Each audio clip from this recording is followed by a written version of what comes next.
Sí. Aquí diñeiro non hai. Non hai? Diñeiro non hai. Bueno, pero si é municipal civil e o podedes utilizar, realmente mellor.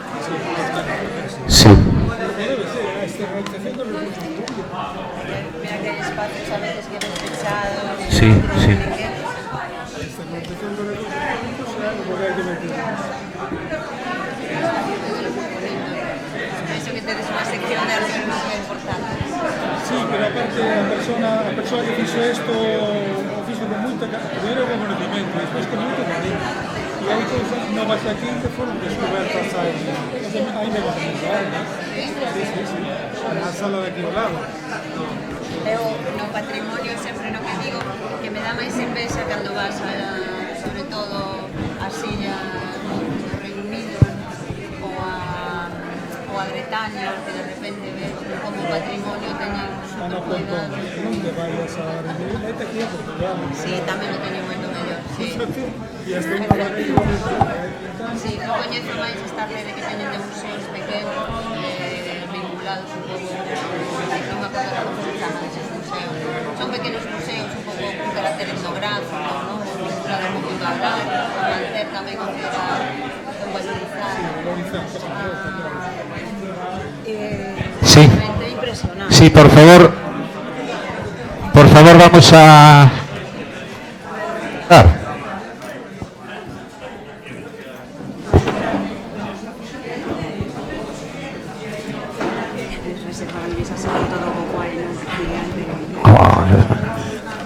Sí. Que son os dous, está pagando o mundo.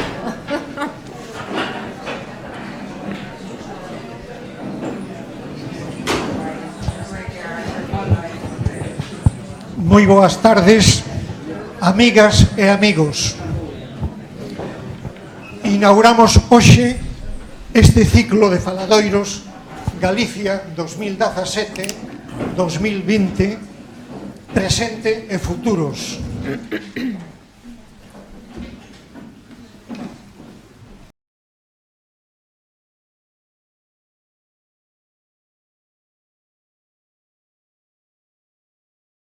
A todos vós, coa sorprendente luz do pasado, presente nesta exposición de petroglifos preparada polo artista Manuel Ledo. A nosa arte rupestre é algo máis que un patrimonio enterrado no pasado de Galicia. É unha bandeira nova que podemos levantar os galegos para unir os milenios de cultura que seguirán vivos en calquera dos futuros que sexamos nós capaces de construir. O IEN acaba de ser premiado pola Diputación de Pontevedra polo seu vídeo Ecus Ferus, no que os garranos que trotan polos montes da Groba nos dan unha nova visión dos équidos dos nosos petróglifos. O pasado unido ao presente, eventando todos nós mellores futuros para Galicia. Claro que temos futuro. Na prensa de onte había un exemplo de futuro de unha actividade industrial galega. Un galego nacionalista que convive neste noso Valdemiñor acaba de ser premiado nos Estados Unidos de América coa Golden Trowel 2016 por construir a superficie plana máis plana do mundo. Parabéns a Eusebio Rei e a súa empresa Prosistemas.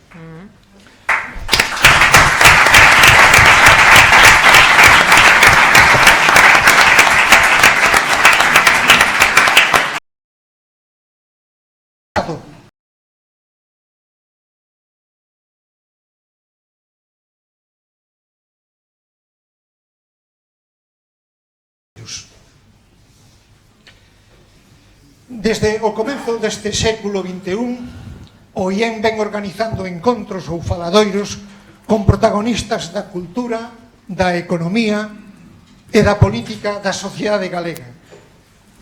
Neste tempo que levamos do século XXI, un cento de persoas relevantes da nosa sociedade aceptaron a nosa invitación.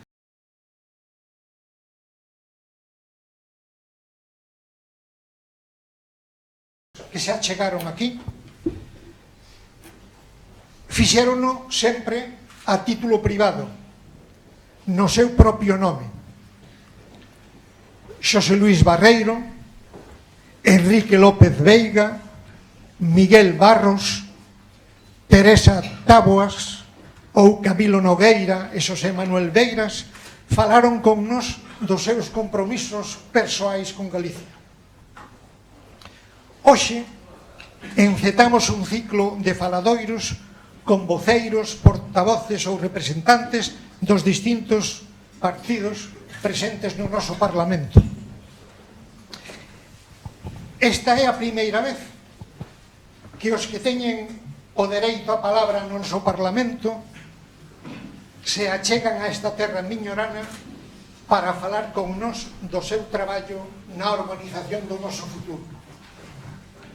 Agradecemos a vosa presencia neste acto que agranda a democracia.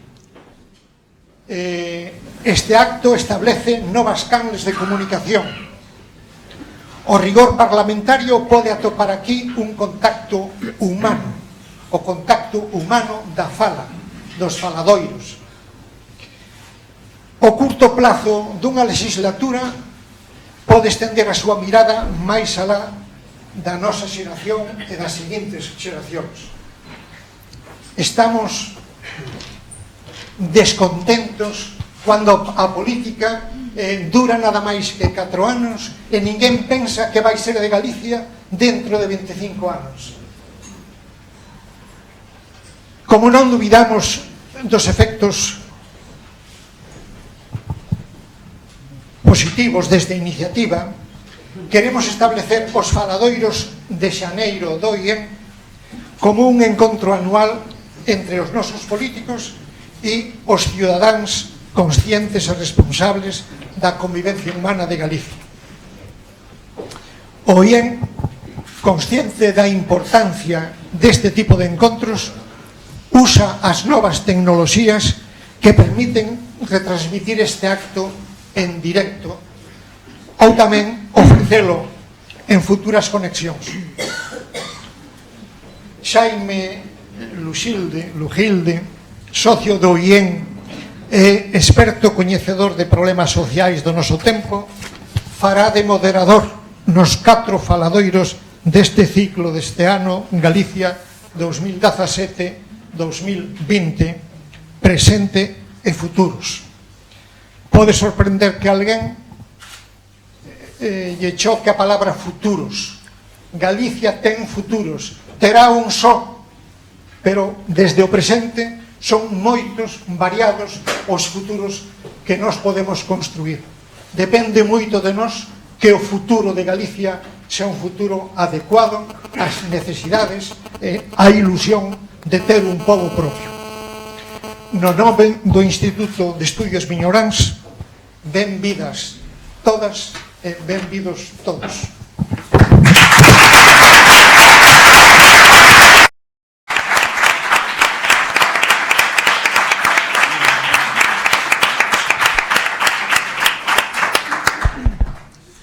Bueno, moi boa tarde a todos e a todas pola vosa presencia aquí e o que elo significa, ese calor humano que toda aquela persona ou persoas que teñen que expoñer a súa idea necesitan. A frialdad a veces se dá e outras veces non. Eu non vou facer unha presentación tipo Twitter con 120 caracteres da persoa que está a miña extrema izquierda. Esta expresión é puramente ubicuativa, non ten connotación de ningún tipo, vale? Deixado eso claro, porque sería casus belli, entendelo de outra forma. Deixado eso claro, esta persona é conocida, e como dicimos en dereito, por notoriedade. É alcaldesa de Tomiño, o Concello da Extrema e veciño de por sempre, de un xeito moi claro por maioría absoluta, unha segunda maioría absoluta a maiores, é dicir, que é querida polo seu povo, e que aparte me consta tamén por notoriedade que o está facendo ben. Chamase Sandra González, que posiblemente a coñezades a ela máis que eu. Os que non salimos aí en Facebook non temos nada que facer aí, pero sale ela. Sandra, me vas a permitir un segundo antes de que faga esa presentación da túa compañeira, me vas a permitir un segundo. É dicir, cando o Instituto de Estudos Miñoranos fixo este faladoiro que está aquí agora, non o fixo por acaso, por casualidade, non aconteceu, non caído. No, as cousas que aquí consideraron que eran de suma importancia porque forman parte dese ADN de Galicia, por usar este término científico. Son cousas de extrema importancia. No goberno deste país, para ir consolidando unha alternativa urxentemente necesaria a este país, frente á desazón, á tristura e ao abandono do Partido Popular. Sen máis, remato a miña intervención agradecendo ao IEN que tivera a deferencia de convidarme. Grazas por convidarnos a Ana e a min a estar hoxe aquí, e grazas a Ana por traer de volta a ilusión dun futuro mellor no que estou segura de que o BNG ten moito que dicer e moito que facer. Moitas grazas. Deixo-vos con Ana Pontón.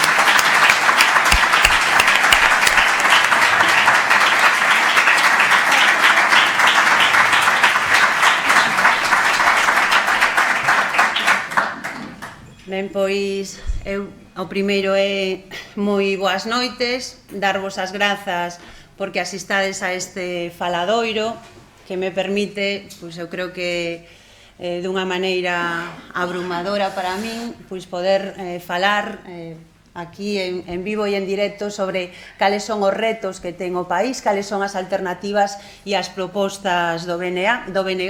Como xa me enterara de que vamos a ter aquí unha transmisión en streaming, pois tamén hai que saudar a xente que nos poda ver, aínda que non lle vexamos a cara, e é máis difícil saber o que pode estar pensando. E se mo permitides tamén pois darlle as grazas a Sandra, primeiro por estar hoxe aquí, polas súas palabras. Ela para min ou sempre o foi un exemplo de muller loitadora, comprometida. Ela tampouco se enruga ante nada, moi nova, pois colleu o reto de ser alcaldesa de Tomiño nunhas circunstancias complicadas desde un punto de vista político e demostrou algo que é moi importante, que había un proxecto detrás, que había ideas.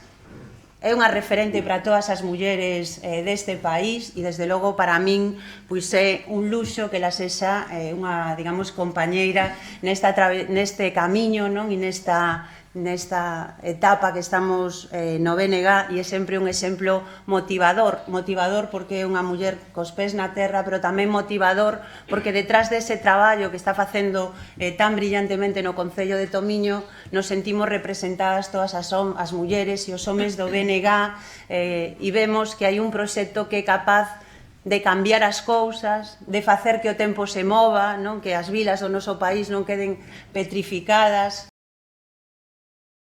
Pensemos nas nosas vilas e nas nosas cidades como un sitio onde vivir e non simplemente, como me parecía a min que estaba condenado Tomiño, non? Así, como un sitio onde ir a dormir, non máis que como un sitio onde realmente houbera unha vida donde a xente se sinta a gusto e donde se sinta orgullosa de ser parte pois desa comunidade, non?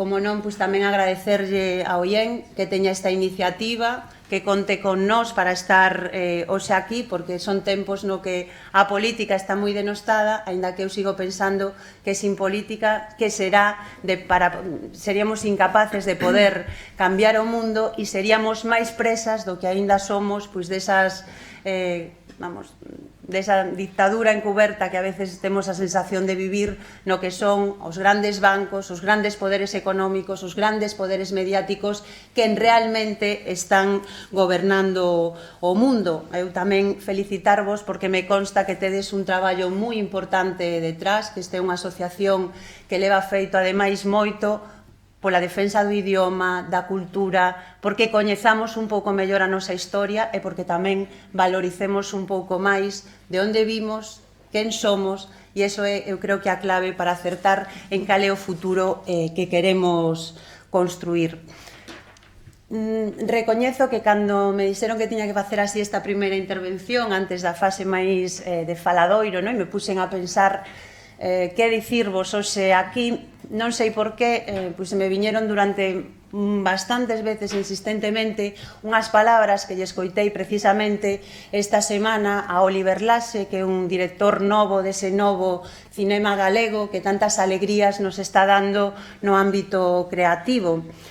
Viñanme esas palabras porque cando llas escoitei esta mesma semana na presentación de Mimosas, no fondo fíxome reflexionar sobre cal é o sentido da política, en que momento estamos e cales son un pouco as claves, non, máis alá das cuestións nas que normalmente falamos o mellor no máis cotiá, cales son as claves que poden estar detrás de moitos dos procesos e dos fenómenos políticos que estamos vendo nestos últimos tempos.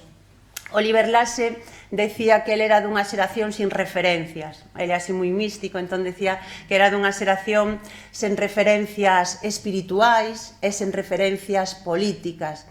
E comentaba que para ele o cine foi como unha pulsión que lle fixo ter, de repente, sair do escepticismo, que lle provocou algo dentro e que realmente lle fixo ter conciencia crítica e ao mesmo tempo pensar que era importante sair dese aillamento e construir comunidade, facer construir algo en común cos demais. E a min esta reflexión pareceume moi acaída, porque eu certamente, nos tempos que vivín, máis ou menos Sandra e eu somos dunha mesma idade, en na que estudiamos políticas, vivimos nunha xeración, mesmo moita xente que estudiaba políticas, que non crían nada, que vivía no escepticismo e certamente é unha xeración que en moitas ocasións nos faltan as referencias do mundo que queremos construir.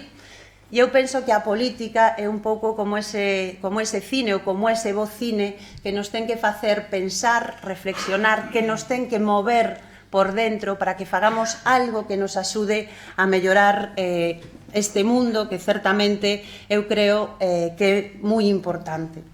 Nos estamos neste momento aínda dentro dunha profunda crise que viviu non se viviu só desde o ámbito económico, sino que é unha crise claramente sistémica que nos fixo pasar dous momentos de fonda recesión no noso país que provocou que moita xente se lle movera todo, xente que perdeu emprego, xente que perdeu perspectiva de futuro, persoas que de repente pensaron que xa non eran capaces de sair do pozo, pero hai outra parte que ten que ver con esta crise que non é só unha crise económica. Eu estou convencida que estamos vivindo unha crise política, de valores, democrática moi profunda e que ademais, no caso concreto do Estado español, o que fixo foi que se fixera máis patente até que punto estaba esgotado o actual réxime e como un pouco as costuras que se foran construindo pois nos viñan pequenas, nos quedaban pequenas, nos apretaban, e o traxe realmente non servía para conseguir, eu creo que o obxectivo que nos debemos de ter nunha sociedade e que sexamos persoas libres, con acceso a unha educación, a unha sanidade, que teñamos unha vida na que ao final nos podamos sentir felices, satisfeitas e realizadas. Eu, como non teño unha bola máxica, non sei exactamente se estamos no final dunha era ou se estamos no final dese réxime. O que creo firmemente é que se nós estamos convencidos e convencidas podemos estar no inicio pois dun novo principio, no inicio dunha nova historia e realmente nun momento político no que temos a oportunidade de construir aquelo que nós queremos ser. Eu son consciente de que isto pode parecer que sona moi idílico, non? Pero eu penso que a política, a humanidade, o que ten feito cambiar o mundo ao longo da historia é creer que podemos facer algo. E eu estou convencida de que non é que podamos facer algo, é que é necesario que fagamos algo para cambiar a evolución que está levando neste momento o noso país, pero non só o noso país, porque isto é algo que nos está afectando a todos e a todas con independencia de como vivamos. Nese sentido, para min hai varias cousas coas que é importante romper. É importante romper con esa idea de que temos que ser todos e todas iguais, non? Temos que ir ao McDonald's, temos que consumir o mismo cine, temos que casi volver a ese idioma universal no que parece que non ten sentido a pluralidade. Hai que acabar tamén con unha idea que eu creo que é un dos principais problemas que temos, que é a desesperanza. Fannos creer que non se pode cambiar nada para derrotarnos, e eu creo que iso é fundamental, que sexamos capaces de cambiálo, porque sempre hai alternativas, non decían aquí, hai moitos futuros posibles, pero temos que primeiro pensalos, creelos e traballar para que sexan realidade. E eu son das que, frente a esas teorías, non, que nos decían que neste momento a sociedade era moi líquida e que nada tiña sentido, eu sí que penso que despois de todos estes anos podemos decir que é necesario que haxa proxectos sólidos nos que as persoas realmente confíen a hora de poder levar adiante cambios reais que signifiquen mudar o que está pasando. E para iso necesítanse, eu penso que organizacións con ideas, con principios, con solidez, con seriedade e con rigor a hora de traballar neste momento, non? E a pregunta que eu faría agora, chegados a este punto, é se nós, as persoas que hoxe estamos aquí sentadas nesta sala e que temos vocación de poder falar, cando pensamos no que podemos facer, no que podemos crer, realmente, se acreditamos que como galegos e como galegas temos algo que decirlle ao mundo e queremos facer algo distinto para que o noso povo mellore. Eu creo que ninguén pon en dúbida que os galegos e galegas existimos, non pode haber algunha non sei, alguén que o poña en dúbida, pero creo que históricamente, desde o punto de vista lingüístico, cultural, é evidente que Galiza como pobo diferenciado existe. Outra cousa é o valor político que cada quen queira darlle ao feito, non, de que esa realidade existe, pero como galegos e galegas existimos.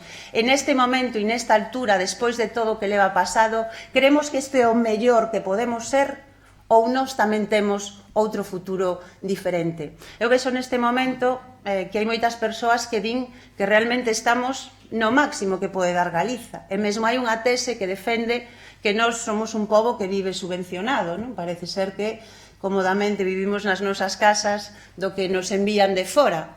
Eu non acredito nesa tese. Eu máis ben o que creo é que o pobo galego é un pobo que pode aspirar a moito máis porque temos riqueza, temos unha historia detrás moi rica e moi fecunda, temos unha lingua, temos unha cultura, temos unha costa que é unha das costas máis productivas de todo o mundo e temos xente con empeño, con capacidade, que sempre saiu adiante e que en momentos moi difíciles e mesmo cando non se nos poñen impedimentos, demostra o que podemos dar de nós colectivamente. E eu estou convencida que esta argamasa e este potencial que temos, se realmente creemos que podemos tomar o control, non, dos nosos recursos, decidir como organizar a nosa economía, como queremos desenvolver o noso país, con esta base nós temos capacidade para ser moito máis e para estar en mellores condicións das que estamos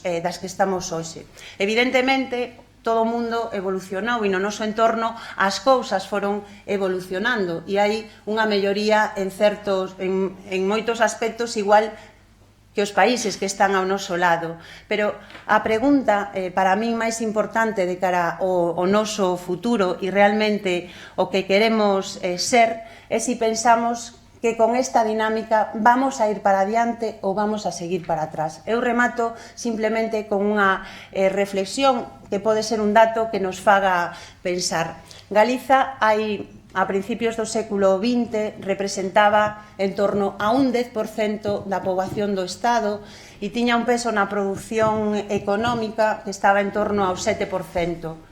Hoxe non somos nin o 6% da poboación e o noso peso a nivel productivo no Estado non chega nin ao 5 e pouco por cento. Isto quere decir que hai algo que non estamos facendo ben, que hai un potencial que podemos facer mellor e que ademais responde a unha lógica democrática e que como pobo temos dereito a poder gobernarnos, a utilizar os nosos recursos en beneficio dun futuro mellor non só dos que hoxe estamos aquí, sino tamén dos que queiran vir a vivir ao noso país. Porque se algo tamén somos, e a min eso me parece importante, pois é sempre un pobo con vocación de apertura e un proxecto que sempre tivo a man tendida para todas aquelas causas xustas, desde a consideración de que se cambiamos o mundo aquí e o facemos un pouco máis xusto, estamos contribuindo realmente a que a humanidade se mova na boa dirección. Moitas grazas.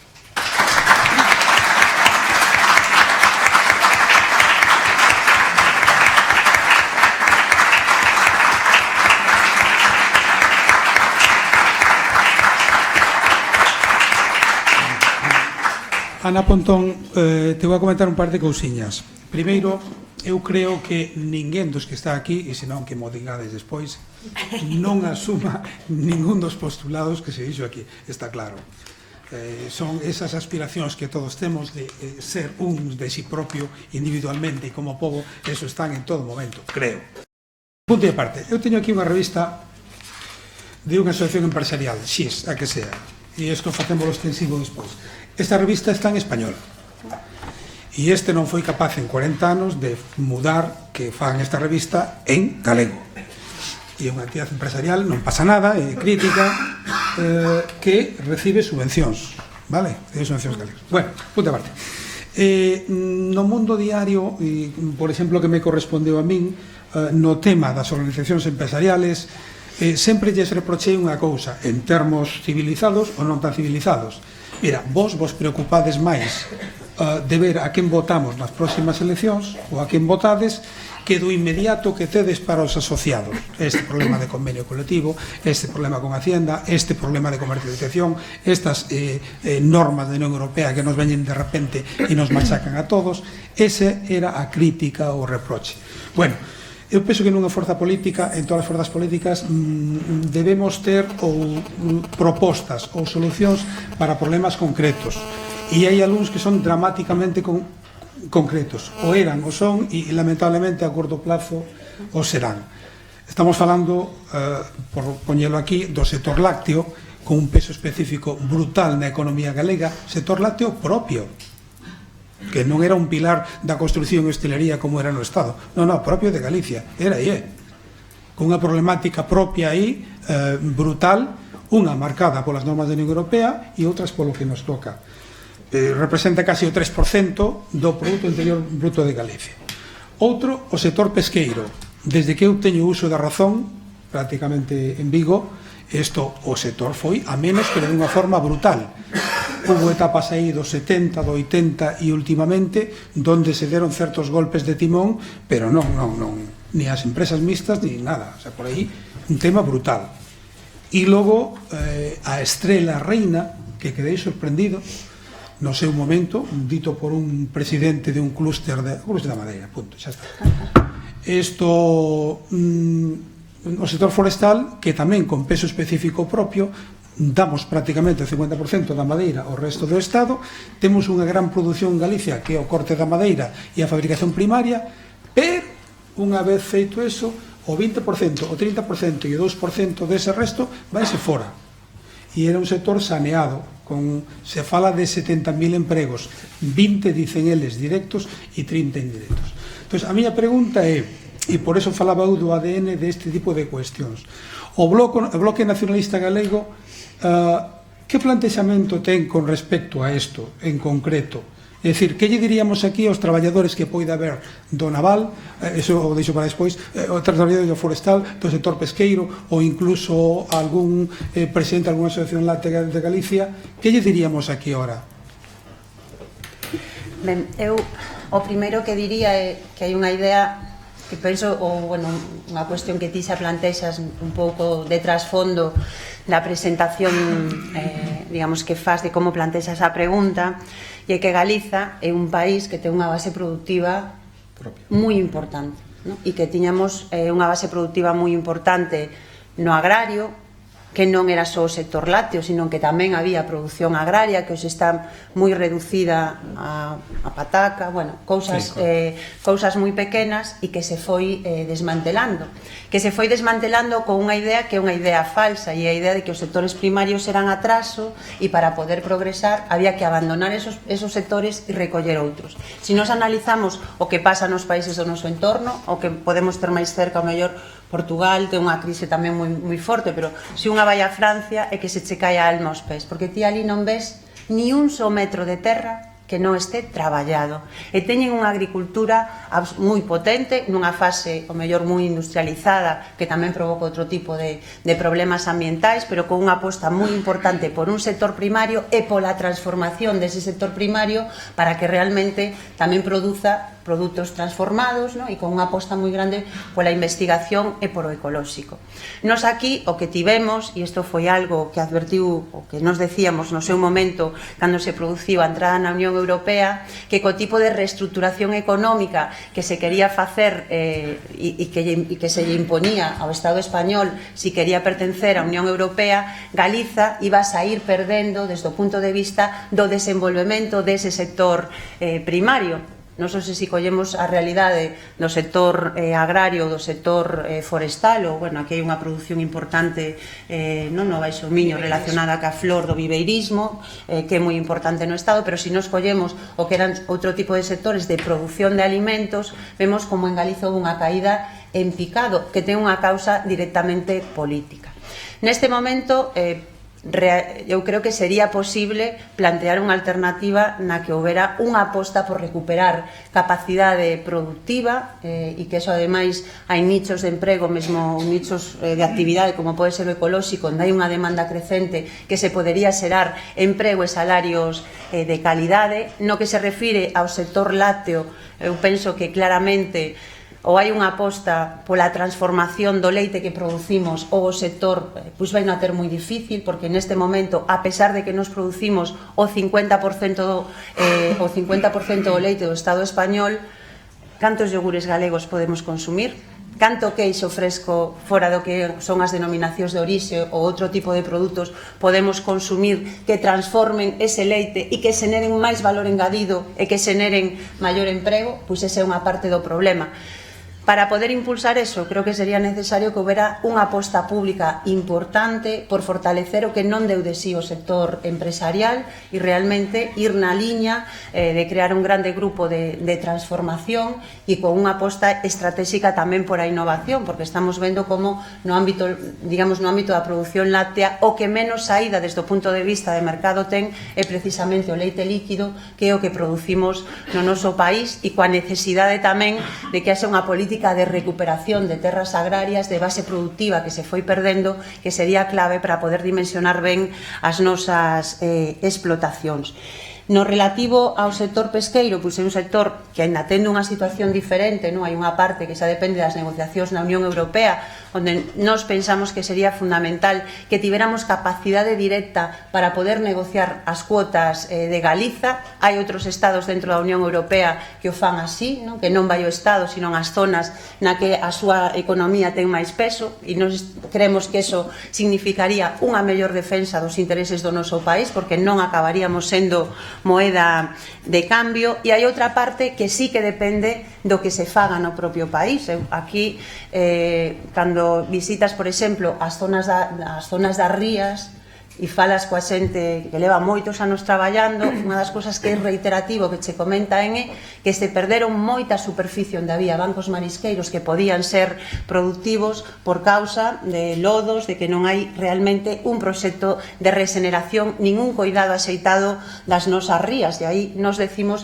que hai que ir moito máis alado, que son medidas puntuais de saneamento e depuración, que ademais estamos vendo que, a pesar de que se din que se invisten miles de millóns de euros, as rías siguen tendo problemas importantes desde un punto de vista ambiental, e que, por lo tanto, hai que facer unha aposta en serio pola regeneración das nosas rías, que ten que ir tamén pola recuperación pois do que pode ser unha parte desos espazos marisqueiros, e ao mesmo tempo o apoio á pesca de baixura e a súa comercialización.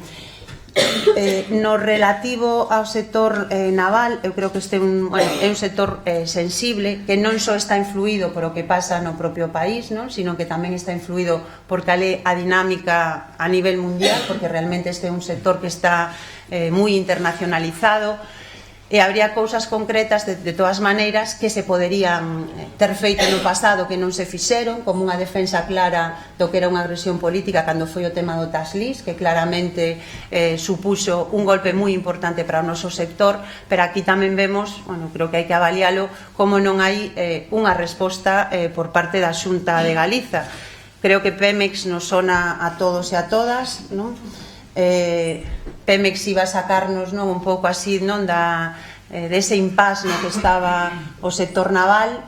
Ao final, despois de anunciarnos 14 remolcadores, 2 gaseiros, flotéis, etcétera, pois houve uns pedidos que non se axustan a iso, e o que tuvemos como contraprestación é que vendemos a precio de saldo un asteleiro histórico do noso país, e co que significou tamén de transferencia de tecnoloxía, que ao final era unha aposta seria por a recuperación do naval, por dimensionar a parte de Ferrol, e eso necesita un apoio público, pero no que se refire tamén á zona de Vigo, que habría posibilidades se se aposta tamén por facer un grande centro de reparacións naval, e se realmente hai unha aposta por poñerlle solucións ao problema que teñen en moitas ocasións no relativo ao acceso ao crédito, non? E logo deixo para o final o que ten que ver pois coa política forestal, que son, eu creo que un dos grandes valores do noso país que non está suficientemente aproveitado,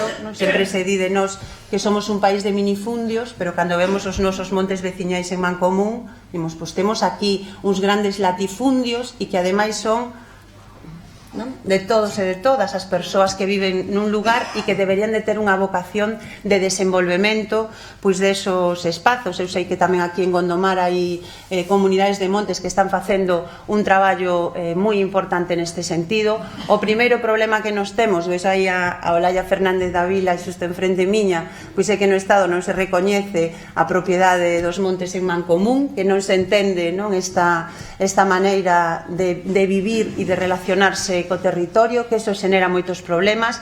Necesitamos unha fiscalidade xusta para os montes veciñais en Mancomún, necesitamos unha nova lei de montes e unha lei que realmente apoie e potencie esa figura, e é necesaria outra filosofía en relación co aproveitamento do monte, que supere esa visión de monocultivo casi do eucalipto e de reforestar case todo o país. O monte pode haber moitos máis usos, moitas máis actividades, moitas que serían tan rentables como en este momento o aproveitamento forestal, pero para iso tamén se require pois unha nova planificación da política forestal que busque superar pois ese modelo ao servicio dunha empresa pois como é ENCE, e que realmente aposte por poñer en valor todo o potencial que hai nos nosos montes. Para iso pois habería que empezar a un apoio público máis grande ás frondosas, facer tamén investigación máis non só relacionada co eucalipto, sino coas especies autóctonas do país, sobre que madeira de calidade se pode xerar, en definitiva, e outro tipo de usos que pode ter o monte, mesmo coa produción de setas, que podería estar dando emprego a moitísimas persoas no país e que temos un potencial enorme. En definitiva, eu diría que nos sectores productivos temos moito potencial, pero fainos falta pechar ciclos productivos, que haxa unha aposta clara por aproveitar todo o potencial que hai nese ámbito, unha política de país, e finalmente que esos sectores tamén se teñen que modernizar e que ten que haber unha aposta moi importante por a innovación en todos eles, porque sin esa pata tamén é certo que nos imos a quedar un pouco fora dese tren da modernidade no que en parte xa nos están situando os recortes nestos ámbitos. Me permites, Ana Pontón, que faga unha incidencia sobre un punto do sector naval. Eu teño moito cariño por distintas razóns persoais e de traballo. No sector naval, xa desde o ano 72, cando foron as folgas famosas, non eran por casualidade, non era unha mera reivindicación económica. Aquel o Estado intentaba desprenderse con toda claridade de determinados estaleiros, como así fixo. Básicamente ten o problema da construción, na cal hai que reconocer que aportamos moi pouco valor engadido, e as reparacións que se foron para México e Holanda é un país caro, e sin embargo as reparacións se van para Holanda. Había que preguntarse por qué. Decir que un sector que dá gran emprego, pois é decir nada, máis vale a delimitación negativa, é decir que un sector neste momento que dá gran desemprego, quizá o definimos mellor, e outros problemas que hai. Eu quero sacar unha anécdota persoal que define moito cal é a mentalidade, non o digo en sentido de reproche, sino meramente descriptivo. A mí non me gusta a realidade a este punto. Cal é o meramente descriptivo? Eu, como saben aquí, moitos que están aquí, fui un secretario da Asociación Máximo Gorki, da Asociación España URSS, e presidente dela, e hai moi pouquiño, hai 5 anos, pois se trouxo aquí a Galicia moitas empresas rusas para comprar no textil, no mes de xuño. E me pediron que aportara os intérpretes. Aportei 100 e pico intérpretes de español ruso para levar adiante ese acto. E para finalizar, veu aquí a Galicia, a Vigo, a Centro Financiero. Isto é historia xa, non é un conto de bar de unha cafetería, isto é historia. E veu o embaixador, a quen conocía desde hai moitos anos, Alexander Kundesov. Kundesov significa ferreiro. Alexander Kundesov.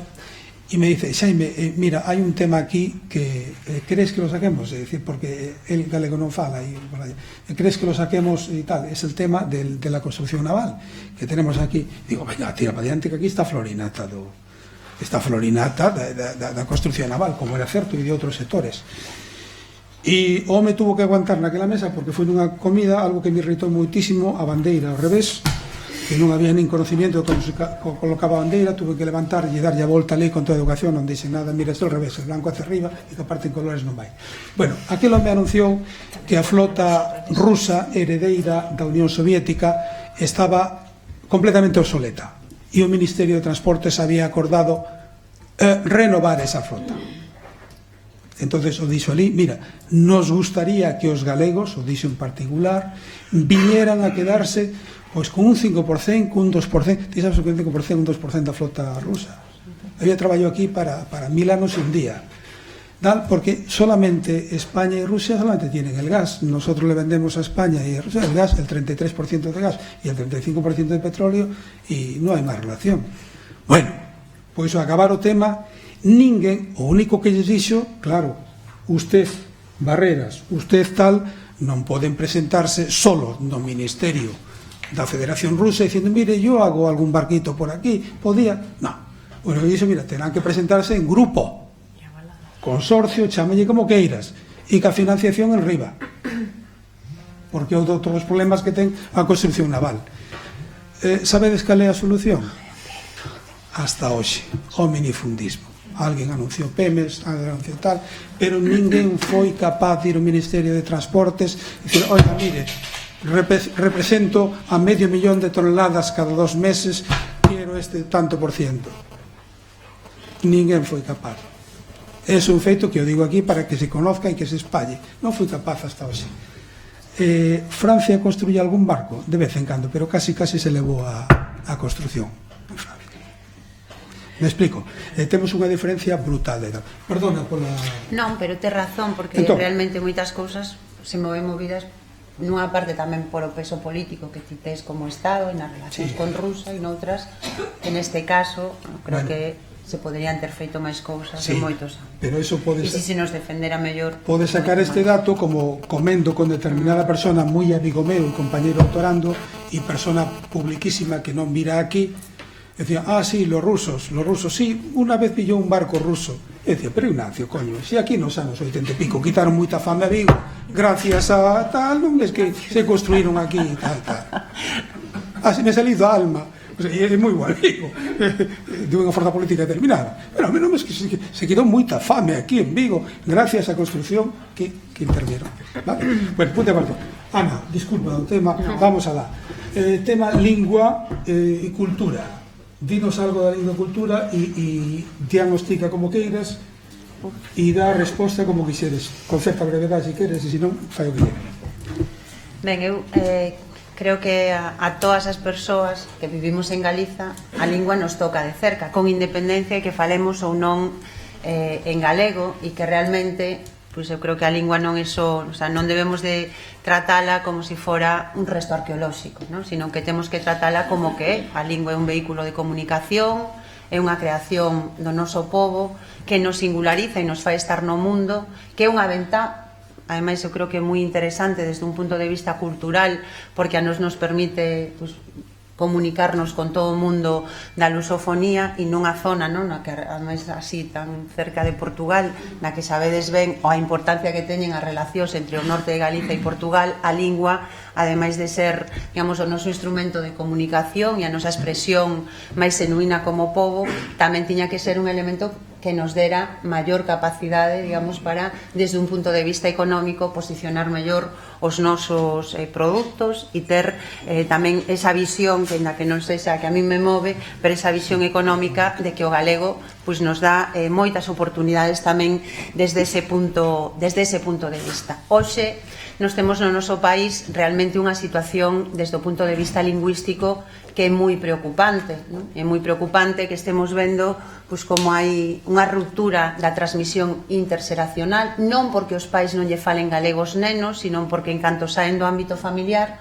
de repente hai un proceso de sustitución lingüística moi importante, e mesmo vamos, isto entra casi dentro do anedotario, non? Pero todos e todas seguro que coñecemos a persoas no noso entorno que ven a dificultade para que nenos e nenas moi pequenas manteñan a lingua na escola.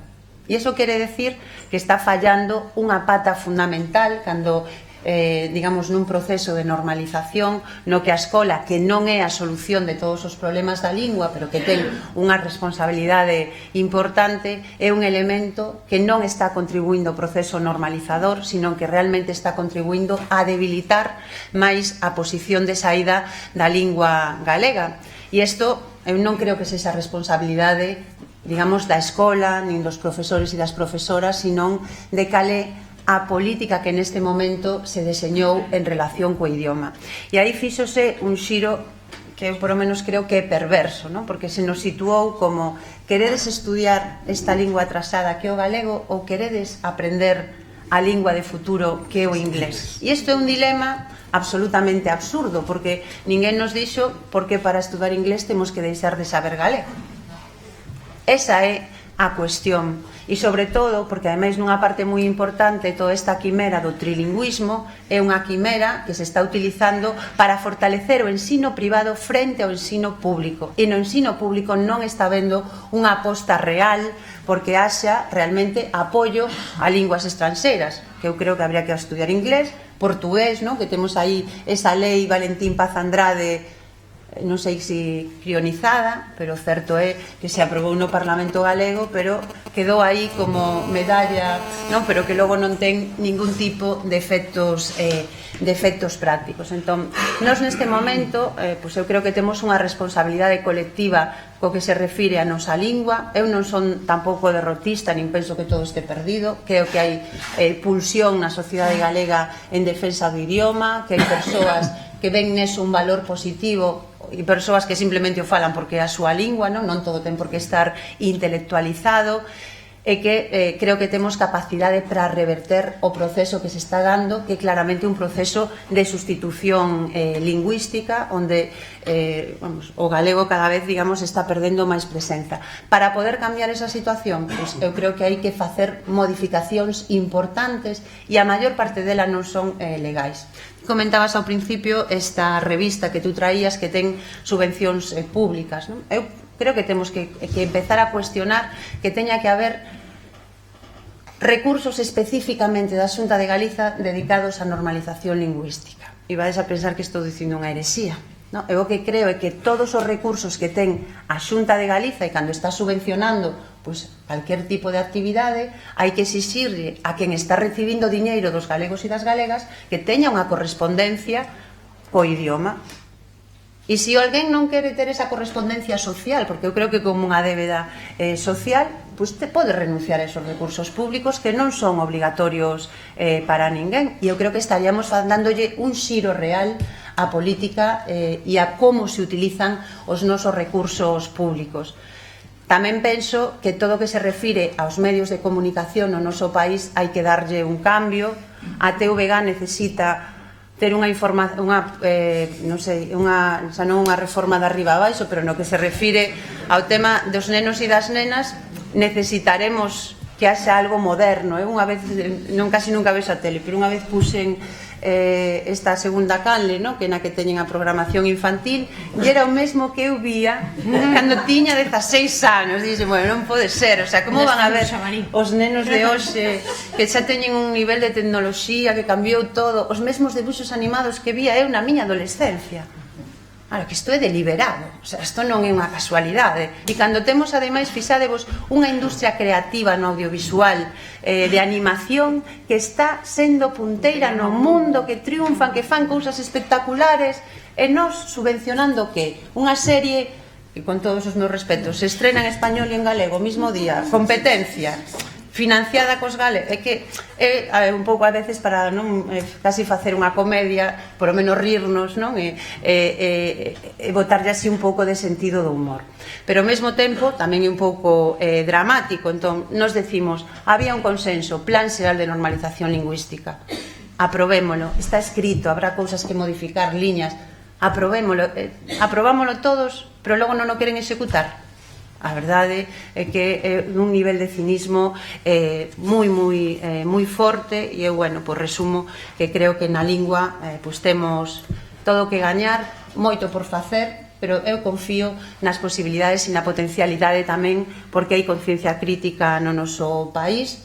E logo, bueno, pues tamén creo que a nivel cultural Galiza ten demostrado o potencial dos seus creadores e creadoras. Creo que a vos non vos teño que decir, non, o que significa este país desde un punto de vista patrimonial, e que é casi delictivo que teñamos unha parte tan importante do noso patrimonio caéndose, descoñecida no esquecemento. E esa tamén creo que é unha política deliberada, pero que tamén se pode correxir, e simplemente se necesita iniciativa social. E a mí me alegra estar nun sitio que ademais demostra o que se pode mover a cultura, e iniciativa política e recursos. Claro, algún día teremos que falar se é necesario ou non, pois neste momento seguir mantendo a cidade da cultura mentre se nos cae a cultura a cachos en tantos lugares. Ana Pontón, o tempo se nos bota riba, tempus fugit, día que el brocardo latino, entonces te deixo elexir demografía, que tocache algo, estos servizos sociais que non nos dá tempo tal, ou algo que me parece moi perigoso, que son os orzamentos. O orzamento da comunidade autónoma é a maior empresa da comunidade autónoma, está clarísimo, porque che peleas, non? É a maior empresa da comunidade autónoma.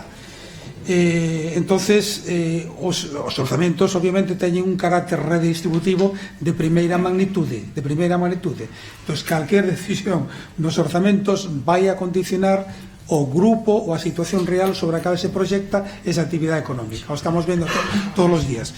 Si eu o ano pasado reducín, por exemplo, pensando en alto, en sanidade e educación, e agora digo que invertín un 16% máis, e o vendo como tal, resulta que o mellor pudo haber sido un 9% menos do que lle correspondía anterior. En fin, querida, danos aquí un... Ben, eu diría que estos son uns orzamentos que se eu fora unha persoa que estou na miña casa, que teño alguén dependente que está agardando, ou se estou esperando por que me operen, ou se estou no paro e digo, a ver se vai a cambiarse algo que me dé motivos, non, para creer que as cousas van ir a mellor, pois me deprimiría un pouco. E me deprimiría porque realmente estos son uns orzamentos que non aproveitan todo o potencial que podería ter o noso país, non? Porque temos aí 10.000 millóns de euros, que son unha cantidade moi importante, na que se poderían estar utilizando esos recursos para apoiar algúns sectores estratégicos e posicionalos ben para realmente ser capaces de sair da crise fortalecidos en algo, non? Porque unha vez que pasou, por lo menos fortalezcámonos nalgo. Sin embargo, vemos que o único que é expansivo é pagarlle a débeda aos bancos. Claro, e isto é un pouco perverso, porque, claro, aquí hai unha máxima que di hai que pagar, non? Hai que pagar as túas débedas, e calquera de nós é capaz de aceptar que iso é así. Outra cousa é como e cando, e se é un momento no que necesito máis recursos para a educación, a sanidade, a dependencia, para crear emprego ou para apostar por a innovación, en vez de facer iso me dedico a pagar a débeda sin ter por que facelo, o que estou é claramente poñendo impedimentos para que a crise teña un menor impacto social e que realmente haxa políticas redistributivas que axuden as persoas que máis o necesiten e que non se siga cos recortes en materia de política social. Realmente estes orzamentos non teñen proxecto económico, é todo máis do mesmo, consolidan os recortes sociais que se produciron durante estes últimos anos e na práctica é casi un corta e pega dos orzamentos de 2016. O sea, empezamos en teoría, ¿no?, unha nova etapa, pero non se ve esa nova etapa por ningún lado no instrumento máis importantes. Nos sabemos que os orzamentos se van a aprobar, con todo, así seguimos facendo fincapé e vamos a facer fincapé nestes días en algunhas propostas que, aínda que non introduzan cambios de fondo, ¿no?, sustanciais, pues realmente permitan redireccionar algo. Entón decimos, pois señores, por lo menos faga unha aposta estratégica pola I+D+I, dupliquemos os fondos que se están invertindo, porque eso é o futuro para que este país se poda posicionar en algún ámbito. Preocúpanos que siga habendo un problema tan grande de migración juvenil, non? Desapareceron 100.000 persoas menores de 35 anos nos últimos 5 anos en Galiza. 100.000 persoas, non sei, como se desaparece todo Compostela. Persoas menores de 35 anos. Pois decimos, fagamos algo para que esa xente teña un motivo para volver, poñamos en marcha políticas que realmente favorezan que todas esas persoas, si queren, teñan unha oportunidade no país. Tamén, por non estenderme máis, porque entendín ben que vamos un pouco mal de tempo, tamén nos parecía que despois de todo que levamos visto co tema da violencia de xénero, sería importante que a loita contra ese machismo que está cegando a vida de tantas mulleres realmente tivera consistencia política nos orzamentos da Xunta de Galiza. Vos sabedes canto se gasta no programa para prevención, apoio ás mulleres que están en situación de violencia de xénero? 5 millóns de euros. 5 millóns de euros é moito menos do que costa a Cidade da Cultura. Gastan máis, bastante máis na Cidade da Cultura que na loita contra a violencia de xénero. E como a política non se fai non con palabras, aínda que a política necesite palabras, pero cando se goberna se necesitan recursos, nos decimos que será necesario que haxa realmente recursos para formar as persoas, para mellorar os servizos, para que haxa unha maior dotación de xulgados no noso país. En definitiva, que se realmente nos preocupa a loita contra a violencia de xéneros, la poñamos tamén na política real que está nos orzamentos. Entendo e quero entender, e creo que todos estamos aquí tamén, é dicir que Ana Pontón está aquí en representación dunha forza política de primeira magnitud cualitativa, en cantidade non. De aí a importancia de que todas estas opinións, concordemos ao 100% ou non concordemos, estean reflectidas no Parlamento galego e donde quer que for estean reflectidas.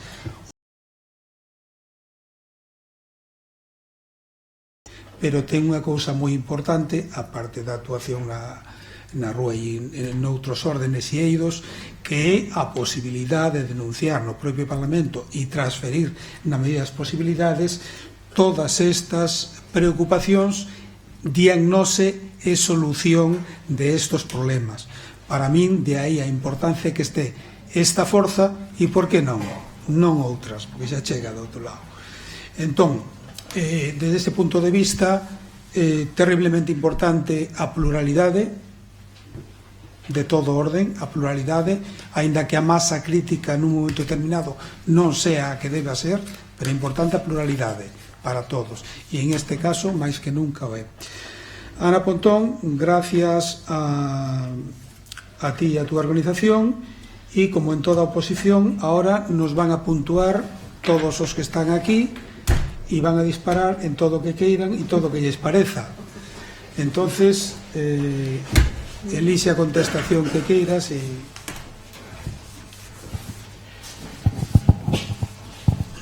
Abrimos turno de preguntas.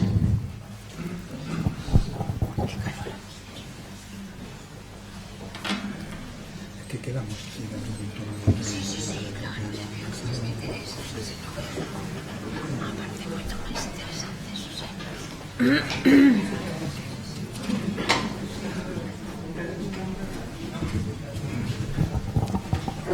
Bueno, boas noites. A min, falando sobre todo de economía,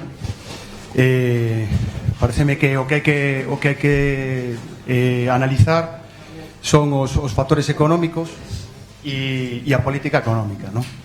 Entón, para poder orientar a túa política económica, tendo en conta eses factores, sabemos cuáles son os factores, que son un sector primario que ten potencialidade, aínda que non está no seu máximo, ni moito menos, un sector industrial que tamén pode ter potencialidade. Eu penso que o sector industrial, non antes se falou de cifras, pero ronda o 13% ou menos do sector da produción industrial de España, non? Do Estado español. Ter en conta cal é o teu capital humano, non? O capital humano, aí penso que todos sabemos que temos unha poboación avellada, bueno, a tecnoloxía, non? Estamos falando dos factores de economía e logo a política económica. A reflexión é, estando en Europa como estamos, existe en política económica unha política que é a lei de competencia, non? Entón, hasta que punto un Estado pode pasar de ser na situación na que estamos de política neoliberal, de ser un Estado simplemente facilitador de servizos, a poder ser un Estado creador de bens, non? Entón, tendo en conta a posibilidade ou non de ser creador de bens, como orientar esas políticas económicas. Comentaba antes Xaime, había xente importante do naval que ten a posibilidade, non, de levar para adiante a súa actividade, pero que non o fan. É dicir, que realmente exista no poder político xente que sexa verdadeiramente coñecedora do que hai que facer e que así o faga e que teña poder para facelo.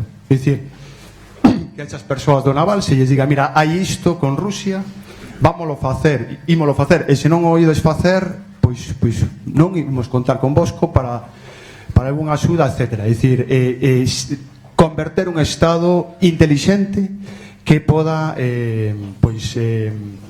activar a economía, non? No sector, por exemplo, de forestal, pois claro, se poderían facer multitude de actividades, non? Eu penso que unha delas, por concretar un poquinho máis, está o tema do sector das renovables, non? De como poder aproveitar toda a biomasa que existe en Galicia e orientala para produción de biomasa en plantas de produción de biomasa, e para iso habería que facer un esforzo enorme de organización dos pequenos propietarios de montes. Hai como 500.000 pequenos propietarios en Galicia, non? Facer un grande proxecto de construcción de 10, 15, 20, 50 plantas de biomasa que foran o núcleo do sector forestal como considerado como sector estratégico. Ben, moi interesante o que ti acabas de decir. No, realmente estamos vendo o grave problema que se xenerou con esa tese, non, de que a economía é unha cousa privada na que o Estado non ten que intervir, non? Que é un pouco a tese que sustenta toda a arquitectura da Unión Europea. Con todo, a normativa, en a que dá moitas limitacións para a capacidade de actuación desde o poder público, non é que este proscrita, non? Nin podan existir empresas públicas, nin que poda existir banca pública, nin que poda existir iniciativa pública que realmente dinamice desde un punto de vista económico, non? Se estuveramos nunha lei de libre mercado 100%, bueno, pois a primeira que non podería recibir axudas é Citroën, que creo que no que se refire ao tema da innovación recibe moitos fondos públicos. E se collemos sector a sector, veremos como na Unión Europea todos os sectores económicos, desde os máis puxantes até os que teñen máis problemas, teñen financiamento público. Entón eu creo que hai unha primeira cuestión que é importante, e é que habrá que ver cal é o encaixe, tamén habrá que ver que normas hai que cuestionar, porque as leis da Unión Europea, igual que as leis galegas, igual que as leis estatais, poderán cambiarse, porque senón isto é unha dictadura, non é unha democracia. Entón deberemos de aspirar a que se podan cambiar, Eu creo que esa é a primeira cuestión. Segundo, claro, nós tamén necesitamos ter, para poder facer unha planificación económica que pense no país, necesitas ter as competencias de planificación económica. E esas, por moito que se diga, siguen sendo competencias estatais. Por eso, moitas das decisións que se tomaron a nivel estatal sobre, digamos, os nosos sectores productivos tiveron un impacto tan forte, non? Eu creo que a primeira aspiración que temos é poder ter as competencias para poder facer unha política económica centrada nas posibilidades e nas potencialidades do país, non? Co tema forestal, ti comentabas, bueno, nós cando estivemos no bipartito estaban postas en marcha as Oxford, non? Que era unha medida para poder facer unha nova política forestal onde non fixeran falta, non, grandes cambios de propiedade, o sea, que a burocracia fora moi pequena e onde realmente se fixeran unidades forestais máis amplias que permitiran un aproveitamento do monte e de maneira voluntaria. E hai experiencias que xa funcionaron e que de verdade son unha pasada. É unha pena que non se coñezan. Hai un sitio, que ademais era un sitio que ardía todos os anos en Castrelo de Miño, que era un monte ali abandonado, ardía todos os anos. Puxéronse de acordo 50 persoas, montaron unha explotación de viño e hoxe hai 7 persoas traballando ali. Eso é unha Oxford. Eso podía estar funcionando en todo o país se non tiveramos un goberno que non podía aceptar que funcionara unha política que viña, neste caso, dunha organización que non fora o PP, porque o sectarismo do PP é unha cousa absolutamente alucinante. Se tiveramos un banco de terras funcionando, cantos proxectos realmente terían viabilidade ou estarían en marcha, e non terras que acaban sendo queimadas, que están abandonadas, o sea, que é un auténtico desastre. Non é un problema político, porque realmente hai iniciativas. Logo, eu sí que creo que hai algunhas cuestións que desde o punto de vista público e coas competencias que neste momento temos poderíamos facer. A Xunta, por exemplo, podería crear unha corporación pública para intervir desde un punto de vista empresarial en certos sectores que non teñan pulsión e que necesiten un impulso profesionalizado, o sea, non é regalar cartos como está pasando en algunhas empresas que vemos que se dan subvencións e subvencións que acaban cerrando e que non cumpren con ningún dos criterios. Entón, se vamos a poñer os recursos, tamén teñamos control sobre como se están utilizando esos recursos e capacidade de decisión sobre eles, non? Isto é algo que, por exemplo, se está planteando en relación con Naval. E outra pata moi importante para poder facer unha boa política económica é o tema financiero. E aquí acabamos de ter unha pérdida moi importante coa venta das caixas, que eu, desde logo, creo que é unha das grandes estafas colectivas que se nos fixo neste país. Diría que temos dúas, unha foi a venta da P9, non? Que se vendeu no 2003 por 1.500 millóns de euros, e ahora nos din que se a queremos rescatar costa 4.000. Entón, pois ese señor de bigote, habrá que pedirle responsabilidades. Como pudo vender a AP9 xusto 2 anos antes de que acabara, de que podíamos acabar coas peaxes, e ahora nos din que motivo de lei 2000 hasta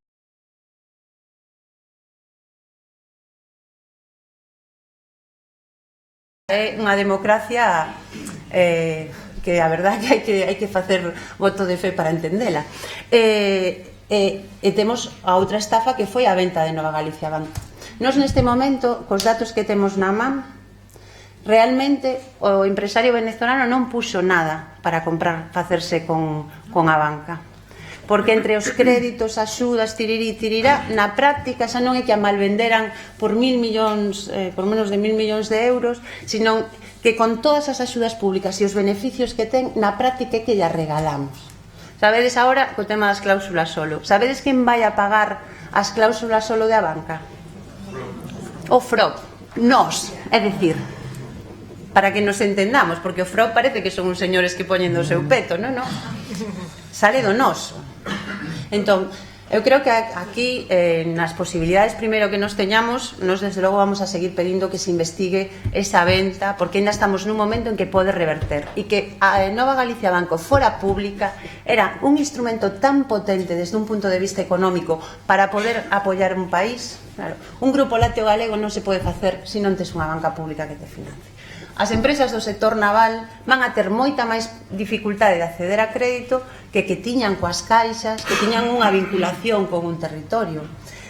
Entón, claro, pois se non a podemos recuperar, temos que ter tamén outra estrategia, e a estrategia terá que ser que esa o IGAPE, que non vale para algunhas cousas, pero é un instrumento moi imperfecto, o convirtamos nun Instituto Galego de Crédito que tamén opere nos mercados internacionais e ofreza créditos pois nunhas condicións ventaxosas e sobre todo con criterios de que esos créditos acompañen sectores estratégicos, non, do país e unha visión de futuro, non? Pero claro, para todo isto tamén se necesita outra cousa que non ten que ver coa macroeconomía, sino eu creo que ten que ver un pouco máis co corazón e coa cabeza, que é confiar no potencial que ten un país. E nós, penso que por desgracia temos un goberno, o sea, que cree que este é un país para vender a cachos. Non cree que podamos facer nada, o sea, nos venderon como un éxito vender barreras a prezo de saldo a Pemex. E nos, bueno, nos non, pero digo, non hai unha reflexión de fondo sobre o que está pasando e sobre as oportunidades que nos van pasando pola ventá sin que ninguén faga nada. Para min, con isto remato, unha das cousas máis preocupantes é o retraso que temos en I+D+I. Nos estamos invertindo o 0,93, moi lonxe do Estado español, que se non me equivoco é 1,2, e moi lonxe das medias europeas que están no 2,3. Entón, nós como vamos a entrar nese tren que pode parecernos mellor ou peor, que hai cousas positivas e negativas, porque tamén desde o punto de vista do emprego hai que ver como se fai todo ese proceso de transición, pero é que se non entramos aí, quedamos fora. E agora xa estamos no vagón de cola. Un pode subir posicións, pero claro, ten que haber intencionalidade política e ten que haber acompañamento do que o tecido empresarial galego non é capaz de facer. A min constame que aquí na Universidade de Vigo, por exemplo, hai moitos proxectos que se queren facer de transferencia ás empresas, de traballar nese ámbito, pero claro, unha universidade non é o goberno galego, ten que haber, non, outro paraugas para este tipo de cousas. Os vascos fixeron unha aposta estratégica, investiron en talento. Pois iso tamén non temos que facer nós, e témolo, porque en canto vas a centros de investigación empezas a peneirar polo mundo adiante, está cheo de galegos. E se non, tamén nos parece ben que veña xente de fora. Quero decir que isto é unha cuestión, o sea, de captar talento para un país para posicionarte en algo, porque que a nós, claro, se o pensas fríamente, dis, non podemos producir, nos nosos sectores máis fortes nos van arrinconando, e no que ven de novo non nos posicionamos. Home, a xerontoloxía está ben, pero non como futuro, non como unha necesidade así social. Si, alguna pregunta máis por aí?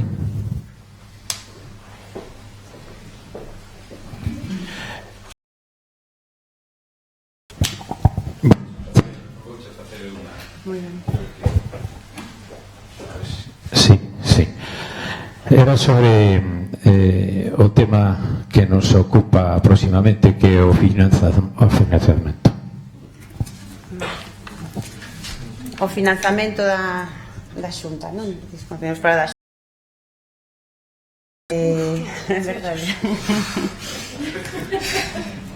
Que estamos, bueno, temos menos financiamento que a media, pero dignos que saímos gañando, en fin, son estas cousas magníficas. Vamos a ver, eu creo que o tema do financiamento non me fai falta explicar moito que a peza básica do que nos necesitamos cambiar se realmente temos vocación de transformar algo no noso país e se temos convicción de que realmente autorresponsabilizándonos do que nós somos vamos a ter mellores posibilidades de avanzar neste momento. Isto sería moi longo de explicar, vou intentar resumilo en 2 ou 3 datos. Nós neste momento temos un sistema de financiamento ou un modelo de financiamento que ten un modelo común no que están todas as comunidades, menos Euskadi, se pactan uns criterios. Entón, tú dis, cal sería en todo caso o criterio máis. Aquí se poñen uns criterios nos que a grande beneficiada en Madrid dunha forma absolutamente artificial, porque aí pesan moito, por exemplo, criterios económicos sobre cal é, non, a túa aportación, pois, por exemplo, polo imposto de sociedades, non? Claro, pero é que o imposto de sociedades hai moitas empresas que non sabemos que producen aquí e que teñen a súa sede en Madrid, o sea, e que os traballadores computan ali, pero Citroën, non? Se non me equivoco. Zara, estará en Zaragoza, non? En Zaragoza. Sí. Había Fenosa, gas natural. Está en Madrid, sí. Tamén en Madrid, ¿no? Entón, todo eso, antes, ahora xa non salía Esperanza Aguirre, entón parece que non lle temos tanta tirria, pero salía Esperanza Aguirre, ¿no?, dicindo aquelo de yo soy la más solidaria porque aquí tal, e tú dicías, somos solidarios nós, non? Que temos aí hai un efecto sede provocado polo feito de Madrid ser a capital do Estado que fai que moitas empresas se poñan ali. Entón, ao final, todo é moi opaco e con criterios que non son nin democráticos nin racionais. Hai cousas que son complexas, pero eu sempre digo, seguindo que me gusta moito, en que en algunhas cousas non coincida con el, a este economista Juan Torres, non, que di que a veces a economía non la fan moi complicada para que nos pareza que xa non temos que intentar entender nada, pero realmente as cousas a veces son moito máis sinxelas, non? De feito, el ten este libro de economistas para que non te engañe, economía para que non te engañen os economistas, non? Que está ben, por lo menos como reflexión a respecto do que supón a economía. Ben, entón, nós o que decimos é que ten que haber primeiro transparencia. Entón, nós deberíamos de saber, ou teñemos dereito a saber, cantos impostos pagamos os galegos e as galegas e as empresas cuxa actividade se realizan no noso país. Eso sería a primeira cousa que parece democrático sabelo, ahora que estamos en tempos no que se fala tanto de transparencia. A mí esa transparencia pareciérame interesantísima. É moi difícil de saber, porque hai moitos impostos que non se queren decir exactamente canto pagamos, onde recaudan, porque non queren romper esa ficción de que o Estado é quen nos está financiando a todos e a todas, que para o que vale este modelo de financiamento. Mais, se collemos as liquidacións tributarias que están territorializadas e facemos un cálculo tendo en conta un cálculo, xa digo, moi a baixa en contra do noso país, das empresas que están tributando, canto máis ou menos poden tributar, tirirí, tirirá. Bueno, pois os economistas, digamos que temos no BNG e que traballaron no campo da financiación, collendo esos datos oficiais de Facenda, o que din é que os galegos e galegas cada ano, na última liquidación que se fixo, que do ano 2014, aproximadamente o Estado recaudou en Galiza uns 11.000 millóns de euros. Está ben. Ben, canto recibimos logo para financiamento da Xunta de Galiza? Bueno, pois o dato dese ano son 7.000 millóns de euros. Canto reciben os concellos galegos? Pois nese ano serían en torno a 500 millóns de euros, máis ou menos, pola participación nos ingresos do Estado. E aínda que lle sumemos as inversións que se fan por parte do Estado en materia de infraestructuras, bueno, realmente nos saímos perdendo, e cada ano aproximadamente hai máis de 3.000 millóns de euros que se recaudan de impostos que pagamos aquí, que non se están utilizando nin para a sanidade, nin para a educación, nin para a dependencia, nin innovación, nin crear emprego. Entón, o que estamos dicindo neste momento é que os galegos e galegas teñen dereito a coñecer esta realidade. E segundo, que queremos darlle a volta á situación. Entón, non hai ningunha lei que diga que ten que ser o Estado quen recaude todo. Podemos ser nós aquí quen recaudemos, igual que fan os vascos e os navarros, e non pasa nada, e valles bastante ben. Podemos recaudar esos impostos, facemos un cálculo de canto necesitamos para as competencias que ten a Xunta de Galiza e despois negociamos co Estado canto queremos pagar, por exemplo, polo que nos aporta a Casa Real, polo que nos aporta o exército, verdade? Ese tipo de cousas que, hombre, eu creo que é moi cuestionable que neste momento poderíamos falar do gasto militar porque eso é de traca, non? Bueno, pois decidamos nos o que queremos aportar a esos gastos, pero negociémolo co Estado, porque que está pasando neste momento? Por que os vascos e os navarros sortearon moito mellor a crise? Porque a eles o que decidira Montoro é que se rían. Señor, usted decide, pero nós temos o noso concerto económico, decidimos que queremos blindar isto, temos cuestións, claro, a nas que hai que axustarse, como os límites de endeudamento, de déficit, tirirá, pero temos moita máis capacidade para usar os recursos que xenera o noso pobo en beneficio do noso país. Pois isto é o que nos estamos dicindo que ten lógica que se faga. E máxime, cando ademais Evidentemente, o Estado a Cataluña lle vai a propoñer como solución política ante o debate que teñen un novo modelo de financiamento de concerto económico. Entón, nós, como galegos e galegas, non temos que aspirar a iso. A min, por exemplo, que me parece patético é ver a Núñez Feijóo dicindo que o único que lle preocupa do debate de financiamento é que Cataluña non teña o cupo. Pero non sería máis lóxico que tú reclamaras que Galiza o tivera? É que é absolutamente ridículo.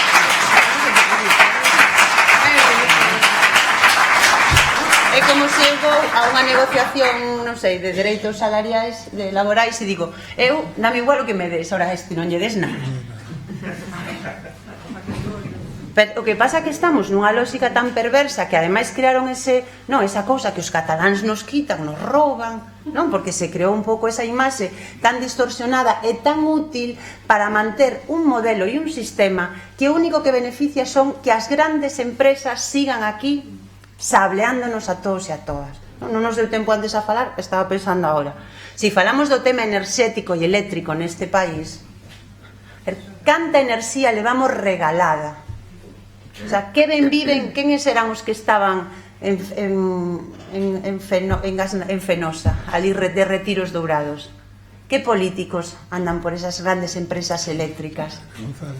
O sea, e nós aquí xente con problemas para poder poñer a calefacción, as empresas que un dos costes máis importantes que teñen despois do salarial que é o eléctrico. O sea, se nós realmente pagáramos a luz ao precio que costa suministralo en Galiza, habría unha rebaixa importantísima para todo o mundo.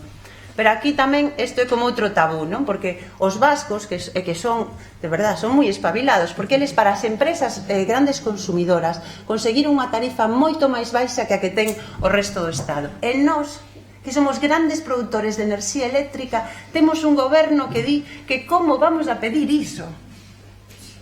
Claro, que isto é, bueno, creo que na súa casa non o farían así, non? Porque se eu teño unha placa e produzo electricidade non me cobro o mismo precio que se ya vendo do lado. Pero claro, que neste país o que é normal, democrático e racional, dase a volta a tortilla e parece pois unha cousa extraña. E eu creo que estas, de verdade, que son os debates que poden, e as cuestións de fondo, porque un país necesita plantear cuestións de fondo e non só debates curtopracistas, as cuestións de fondo que realmente poden darlle a volta a tortilla aos problemas que nós temos como sociedade. Porque, claro, pode haber problema de envellecemento que é común a todo o noso entorno europeo, non? Tampouco non vamos a creer que somos os únicos, pero tan agudizado como aquí, non? Entón, algo terá que ver isto. O sea, é normal que aquí nos, xeración tras xeración, nun país tan rico, a xente teña que irse. O sea, nos realmente non damos un pouco máis de nós. Bueno, eu estou convencida de que sí, e además estou convencida de que vamos a cambiar esta inercia, coste o que coste, porque vamos, non creo nas maldicións bíblicas nin que os galegos e galegas estemos condenados a repetir os mismos erros, non? Eu estou convencida de que nas próximas vai a vencida, xa vedes. Siguiente pregunta. Manuela, me parece que quería... Sí, bueno, xa sacaches o tema das eléctricas, era o que iba un pouco fiando co que estaba falando sobre a economía e demais. Bueno, e ademais eu apuntaría outra cousa pola que deberíamos pagar menos pola electricidade, que sería que nós somos os que soportamos os inconvenientes da súa propia produción, non? Quero dicir que tamén teríamos que ter algunha compensación por ese lado. Pero nada, era isto, xa o comentaches agora, e en todo caso poñer un exemplo que ás veces a xente é moi gráfico, e o tema, por exemplo, que ten relación coas poucas competencias ou as que non se demandan, e incluso as que temos que están tamén pouco desenvolvidas e que poderían tamén favorecer máis as mellores condicións de vida neste país. Pero unha delas que é unha tontería, pero que é unha cousa moi gráfica, que é, por exemplo, os beneficios que podría traer que tiveramos a transferencia de as cuestións sobre o tráfico, por exemplo, ¿no? Que é unha cousa que si te o comentas, porque quero dicir que é moi gráfico, parece unha tontería, pero que si tuviéramos esa transferencia, por exemplo, pues estaríamos cobrando todo aquilo que pagamos en multas, por exemplo, entre outras cousas. Aspiraríamos a baixar. Evidentemente. Bueno, nada, Non, bueno, eu creo que o de tráfico non é tanto por a cuestión das multas, non? Non, vamos, quero dicilo porque me parece importante, non, sino porque eu creo que o problema que nos temos e que moitas veces é un tema que se fala pouco, en que o bloque moitos concellos leva feito aí un traballo moi importante, é o grave problema social derivado dos accidentes de tráfico, e que nós aquí temos unha situación na que se está vendo como o que se está facendo non está tendo os efectos necesarios, non? Porque aquí hai, digamos, unha casuística en relación coas estradas que non ten que ver nin por climatoloxía, nin por orografía, nin por o noso propio, vamos, por a nosa forma de asentarnos no territorio, que hai cousas que non se poden facer a 500 km de distancia. Fixadevos que ademais o último ano, despois dunha tendencia en que baixara moito, en que moito menos que no Estado español, incrementouse outra vez moitísimo porque están, claro, reducíndose a seguridade nas vías, a xente está tamén reducindo seguridade no seu vehículo particular, e iso é un drama en termos sociais. Calquera persoa que tuvera accidentes na súa vida sabe o que significa iso, pero tamén en termos económicos é un problema moi grave. Vos estades nunha provincia que ten os seguros do coche máis caros de todo o Estado español, e iso é porque aquí hai moitos accidentes. Entón, realmente para o que a necesitamos é para que nos permita deseñar políticas axeitadas á realidade do noso país, e unha é acabar con eso de punto negro, radar, non? Porque é a mellor, é a única forma que entenden de acabar cos puntos negros, cos radares, non? En vez de solucionalos. E que sabedes, isto é así en plan denuncia, que a maior parte dos puntos negros que hai no Estado español están en Galiza e en carreteras do Estado. Hola, boas tardes. Bueno, eu como traballo no sector de sanidade, en sanidade está transferida á comunidade autónoma, quería saber un pouco o tipo de políticas que o Bloque está facendo respecto a ese tema, dado que por unha parte, ao marxen de a reducción da inversión que fixo a nivel do Estado español, que caíu en 2 puntos o Produto Interior Bruto que se gastaba en sanidade, o sector de sanidade, en Galicia representou máis de 300.000 millóns de euros, cando o presuposto que ten a comunidade autónoma son de tercio de aí. Este goberno do PP, de señor Núñez Feijóo, o que fixo foi privatizar xa en mans, externalizando o 50% actualmente do presuposto de inversións. Un caso paradigmático témolo aquí en Vigo, non? Coa construción do novo hospital de Vigo, donde un hospital que estaba presupuestado para facer 1.264 camas, unha superficie determinada que eran 172.000 metros cuadrados, iba a costar 300 millóns de euros, iba a dar cobertura a toda a área sanitaria, non só de Vigo, sino incluído o de área de Povisa, é dicir, Valmiñor, Cangas, Bueu, Moaña e Colla. E resulta que en estos momentos temos os mesmos problemas que tiñamos actualmente cando estaba o Xeral e o Meixoeiro, magnificados, porque realmente, a pesar do que está comentando constantemente Feijóo, de que este é un problema de gripe, por eso o tema de ocupación das camas e demais, hai que dicilo claramente, é un problema de recortes económicos, recortes de camas, recortes de persoal. Entonces, bueno, podía extenderme moito máis, porque un hospital que iba a costar 300 millóns de euros, se dá unha concesión privada durante 20 anos e vai a costar 1.422 millóns, que vamos a pagar todos galegos. A conta de que? Do gasto social en sanidade. É dicir, que estamos perdendo calidade e demais.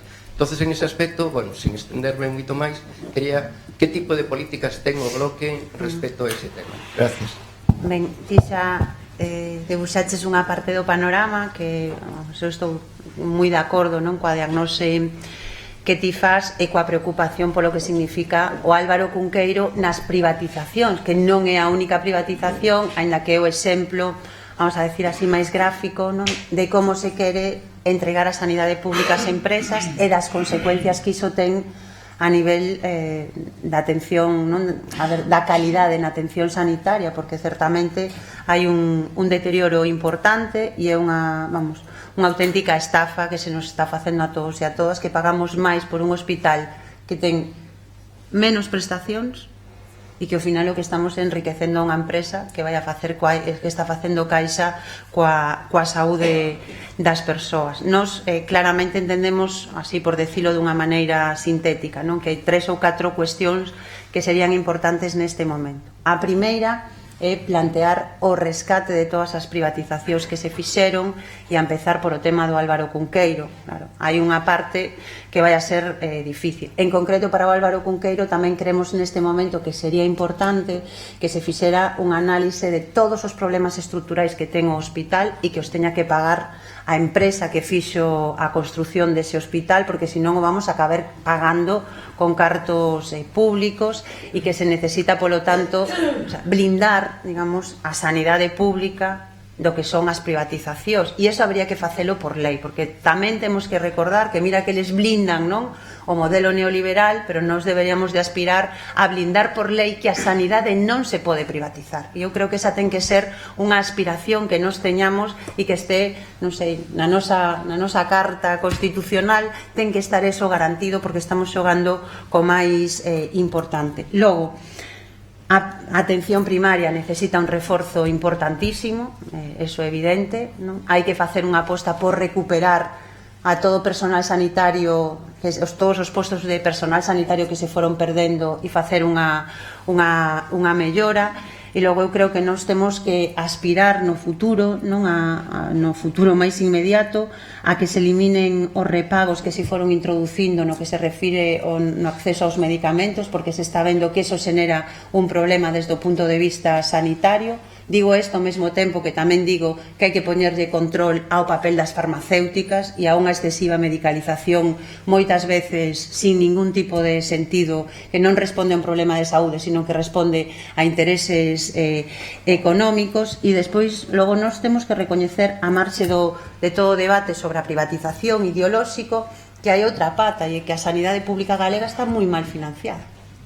E o Estado ten unha débeda histórica con o noso país en materia sanitaria importantísimo, porque cando se negociou no ano 80 non lembro, era moi cativa, pero hai un déficit no financiamento, e a financiación que firmou Núñez Feijóo no ano 2009 firmaron sabendo que era un sistema que camiñaba cara a insuficiencia e que cada ano íbamos a ir perdendo posicións no reparto, e, por o tanto, tamén son menos fondos. Eu creo que eso, nós como país, máis alá da crítica foribunda que eu lle podo facer a política de Núñez Feijóo, nós tamén o temos que saber, e isto relaciono co que decía antes, que a importancia que é o cambio de modelo e que nós non estemos ao alburdo que nos den, sino que administremos os recursos que nos generamos como sociedade, que dan para ter mellores servizos públicos dos que temos neste momento. Hola, bueno, parabéns por todo o que levas feito e por o que estás facendo e o que dixeches.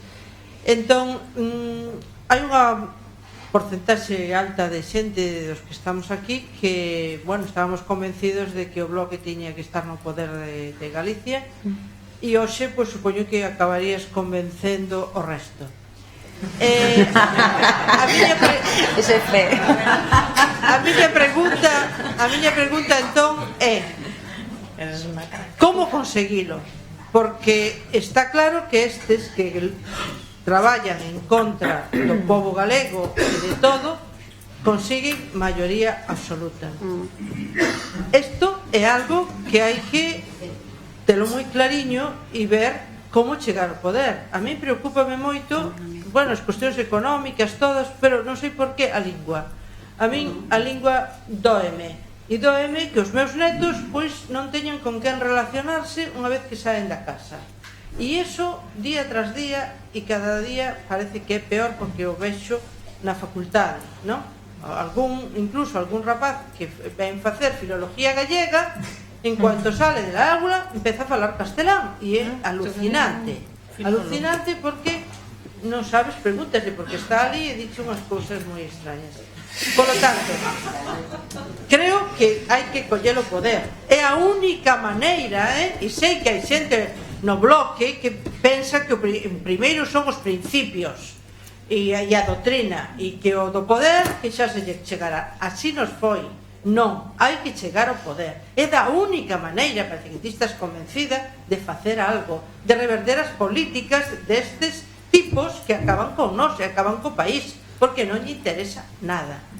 Entón, antes Sandra xa aludía isto, pero eu creo que hai que recuperar a xente que marchou, hai que unirse en mínimos, si hai que, pois agora vamos a salvar a lingua e os montes e non sei que, e as fontes, pois vamos a loitar por eso xuntos. Cando consigamos eso, vamos a seguir para adiante. Pero é unha política de emerxencia, e que eu creo que non podemos nas próximas perder deputados nin andar así, porque senón desaparece o país. Eu son bastante pesimista. Xa te vexo. Pero, sí, pero é así. Bueno, é que, claro, falan desde Madrid, desde Bruselas, de Cataluña, el País Vasco, a nós non nos nomean xa, nin nos nomean. Que cando xa pides que non te nomeen, xa... Entón, bueno, sí, a ver, pido xa pregunta, sí, que é o que pensas ti agora como cabeza pensante do bloque e representante sobre este aspecto. Mira, eu entendo a túa preocupación así co tema do proceso. Vou empezar polo primeiro e logo vamos á cuestión máis interna do BNG. Sobre o tema do proceso lingüístico, eu hai unha anécdota, pero eu quería compartila con vos porque a mí por lo menos me tocou moi adentro, non? Hai moi poucos meses coñecí unha rapaza que ten 30 anos, que é unha tía magnífica, moi intelixente, con cabeza, fala todo en castelán, é de Santiago, vive nun entorno moi castelán falante.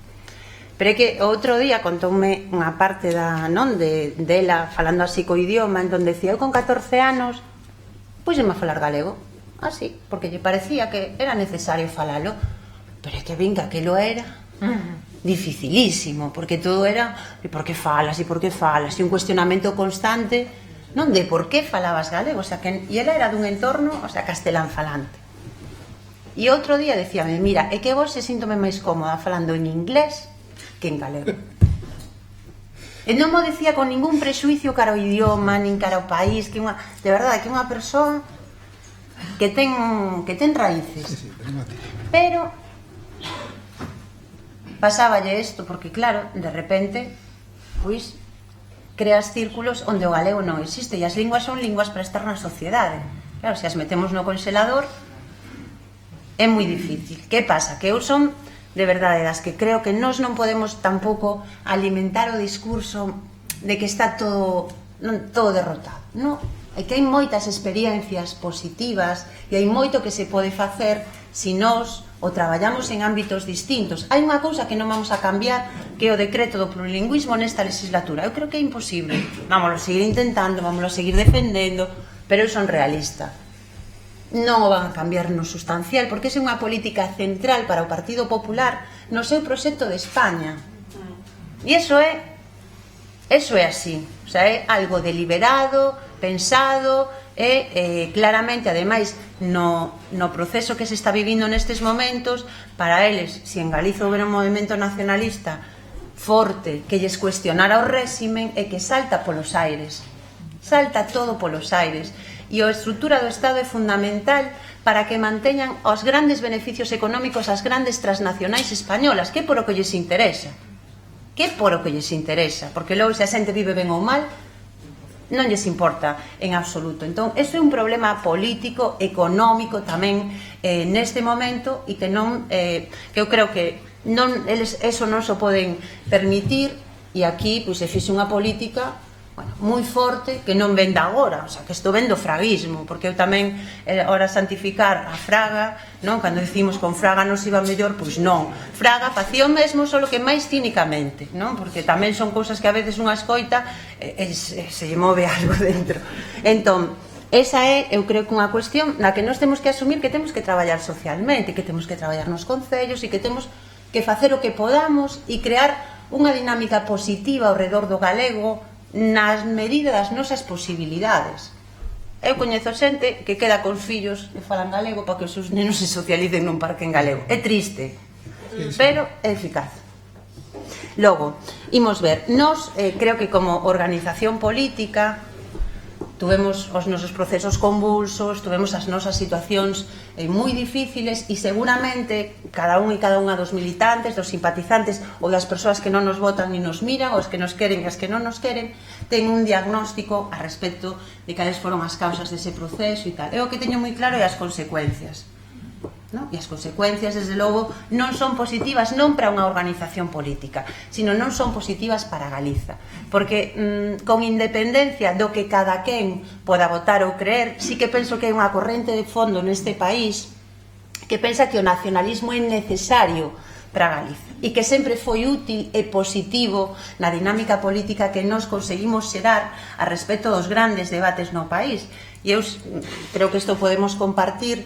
Penso que non sempre tivemos máis influencia política e social da que electoral. E iso é un problema, porque nós non aspiramos a ser conciencia crítica. Aspiramos a transformar este país. E temos a necesidade de poder levar adiante ese proceso de transformación apoiados institucionalmente en todo o que podamos. Entón, como se fai? Pois eu non coñezo ningunha outra receta que a de organizar máis xente por abaixo, a de traballar e a de ter unha estrategia que eu estou, que creo que é o que hai que facer, que con todas as persoas que queiran construir un proxecto coa súa cabeza, co seu corazón, cos seus pés nesta terra, as portas do bloque están e van a estar sempre abertas. E temos que traballar pola xente que sigue querendo, que estuvo e que sigue querendo traballar nesa dirección e pola que nunca estuvo. Porque hai moita xente a que nós tamén temos que chamar e incorporar e facer isto un proxecto moito máis grande por abaixo. Eu o que creo é que se tú non tes unha base política sólida desde un punto de vista de xente con conciencia que defenda as ideas de que este país ten que sair adiante de outra maneira e que favoreza que os cambios que tú queres producir se dean, ou se non, non sei se podes estar, pero non vas a cambiar no sustancial. Non sei se me explicas. Eu creo que neso estamos de acordo. Nos agora, eu creo que durante este ano fomos facendo cambios que a veces é moi difícil poñerlle as cousas nomes, cifras e tal, porque parece que todo se move aí, pero eu sí que creo que fomos movendo cousas non dentro do que a organización, a percepción do BNG, o que facemos, no que traballamos, onde estamos, como queremos estar, e que esa liña temos que consolidar, porque o que sí que penso é que frente á teoría, as teorías que din que o nacionalismo non ten futuro en Galiza, porque Galiza non pode cambiar nada, eu son das que creo que para que cambiemos algo, temos que xerar máis conciencia de país e realmente, traballar por ese grande partido de unidade de todos os galegos e galegas que nos consideramos cidadáns de primeira e non nos parece ben como van as cousas neste momento. Entón eu creo que ese é un proceso que non vai a ser da noite para a mañá, pero tamén creo que pode ser máis rápido do que nos pode parecer desde o punto de vista da derrota do Partido Popular e que o BNG teña un papel determinante nese cambio político. Pero tamén sabendo, que a veces os nosos compañeros de viaxe en cuestións centrais para o país abanean moito, non? E hai pactos, claro, eu tampouco me quero autoenganar, non? A respecto de en cuestións estruturais, con quen podes conformar unha alternativa de goberno dentro de 4 anos, hai moitas cousas en que vai haber conflitos.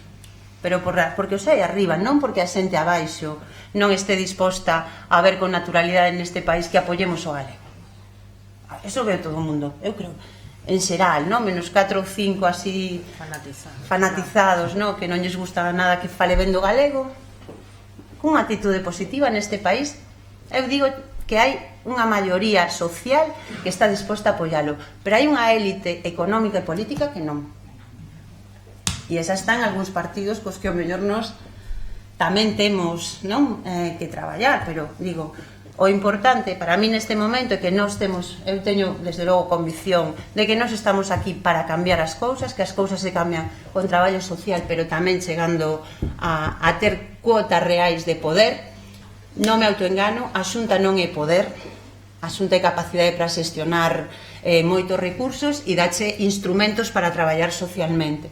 pero bueno, aí sí que son máis de que creo que o poder dicción no que quere facer, non? E iso, para min, polo menos, o exemplo que estamos vendo en Cataluña, esta intervención, o número de persoas en Cataluña que querían a independencia nos anos 80 está máis ou menos no nivel dos que hoxe se din nacionalistas en Galiza. Entón, hai que ser optimista e pensar que con debate político, a ver, a dinámica política e social cambia. Eles conseguiron o co debate co estatuto. Poñamos nos os nosos debates e tamén deixemos de ser imitadores, non? Porque eso sí que creo que o auténtico é sempre importante. Sí, temos xa...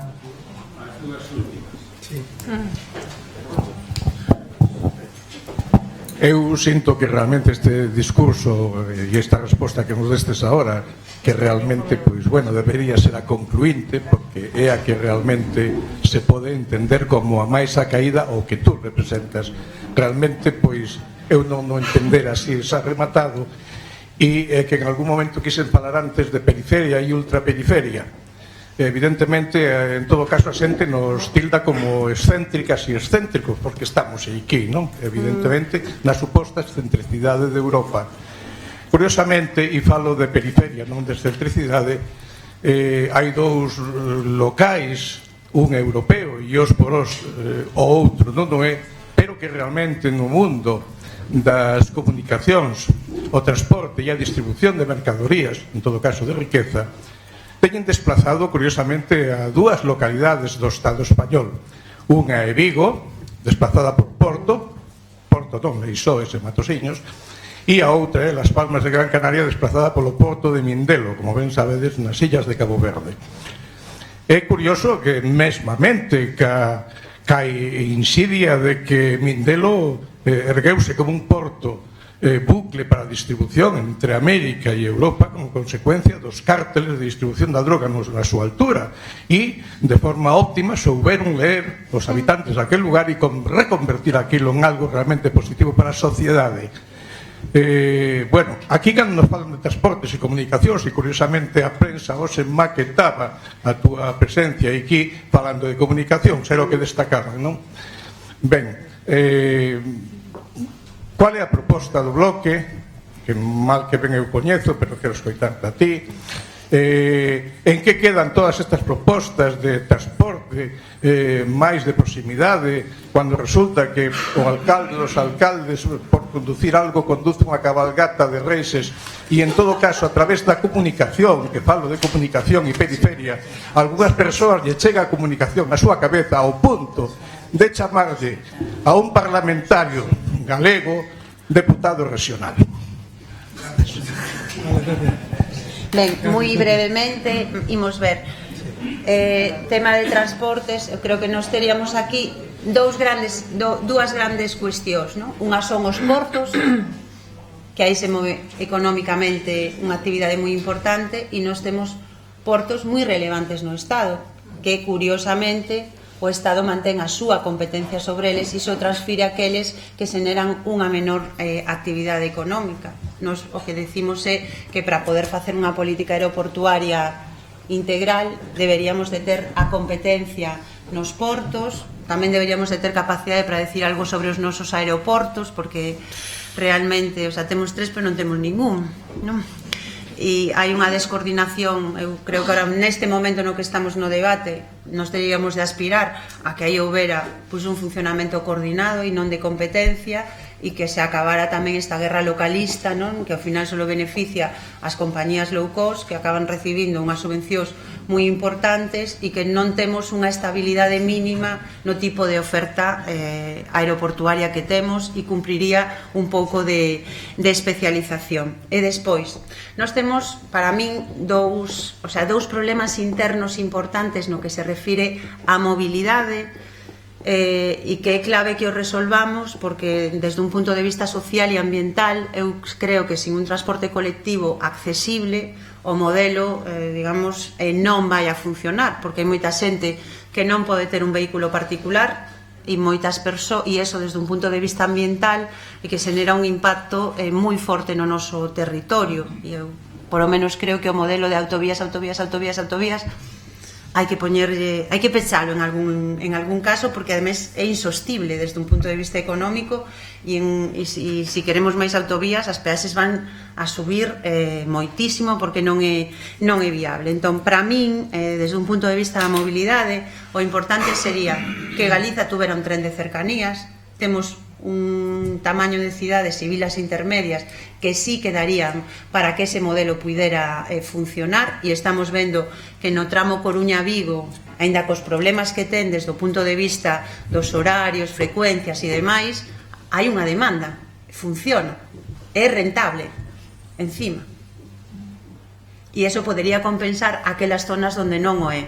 E hai outra parte que nós non vamos a poder facer por vía de ferrocarril, por o tipo de país coa dispersión que ten, que necesariamente se necesita un transporte colectivo que non este con rutas diseñadas nin no ano catapún, nin sin ningún tipo de pensar cales son as necesidades de mobilidade que ten a poboación.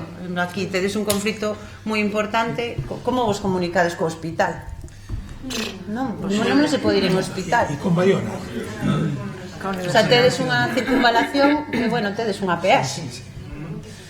Non? Pero o máis importante en todo caso para min é o deseño dos transportes colectivos. Mira, por favor, o tempo se nos bota arriba e queda unha soa intervención, por favor. Moi brevemente.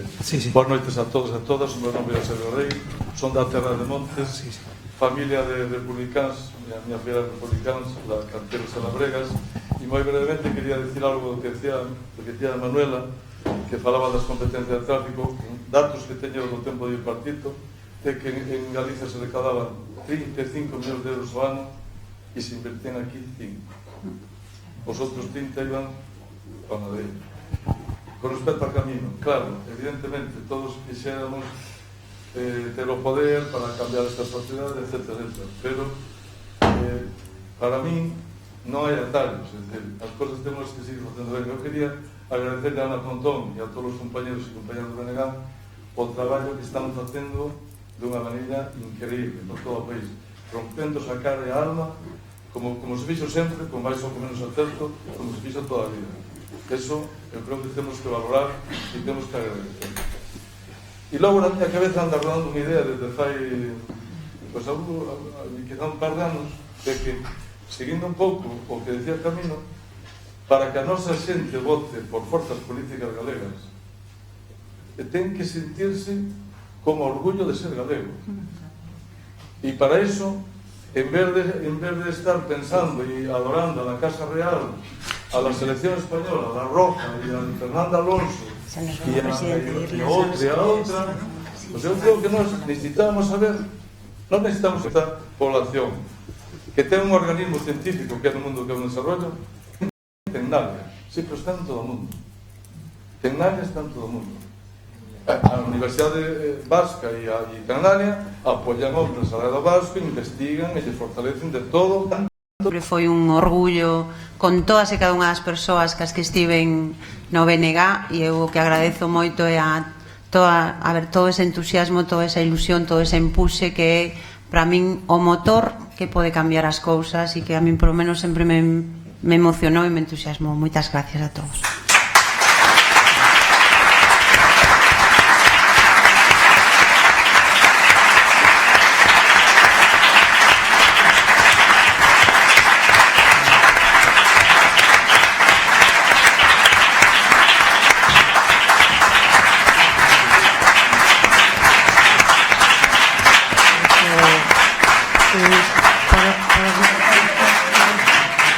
Me permitides, para rematar este acto, darlle as gracias a Ana Pontón por todo aquilo que nos dixo e tamén por todo aquilo que non nos pudo decir, que estou seguro que é extraordinario. E a súa compañeira, colega e camarada Sandra González, que siga obtendo maiorías absolutas, yo deseo de corazón, e con esa capacidade modificativa a nivel municipal. E por último, a todos vos que sodes os suxetos non pasivos activos do que se dixo aquí, porque vos non o sabedes, pero do que vos dixo aquí o vades contando o día seguinte por aí, eso sei nuevo.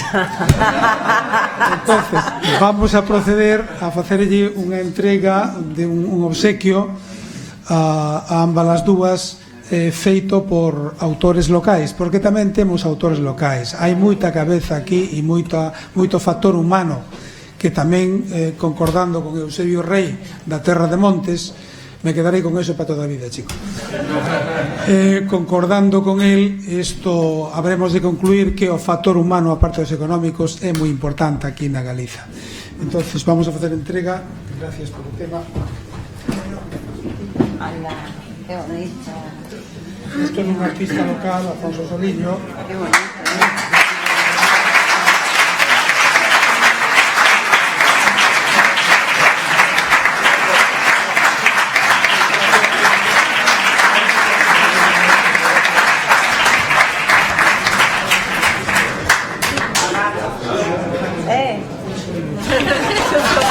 Siempre mandando. En plan posado, é fatal. Por si non o vistedes, esta peza é dun artista local, Alfonso Soliño. É preciosa, Penso que xa isto tamén é un lote de como sei que Que maravilla, esto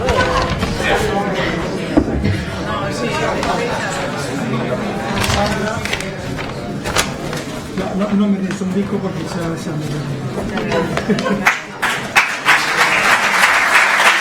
Por último,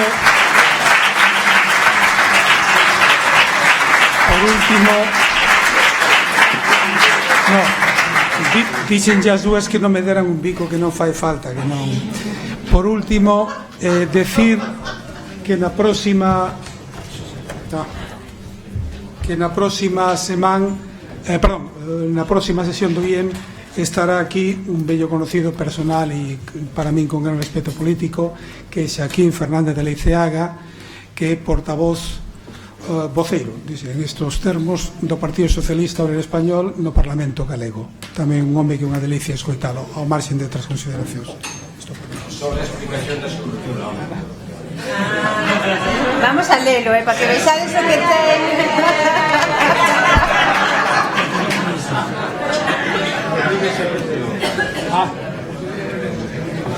Perdón, esto é super importante, e é do autor material, tal como decíamos, Alfonso Soliño.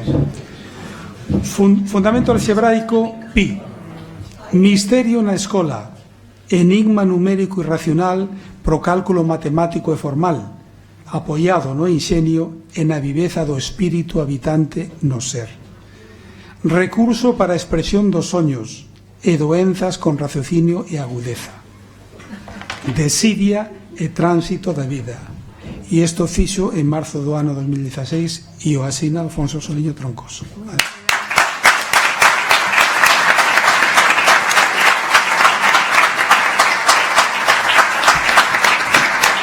Vamos a acabar. Bueno, agora sí, vamos a parar.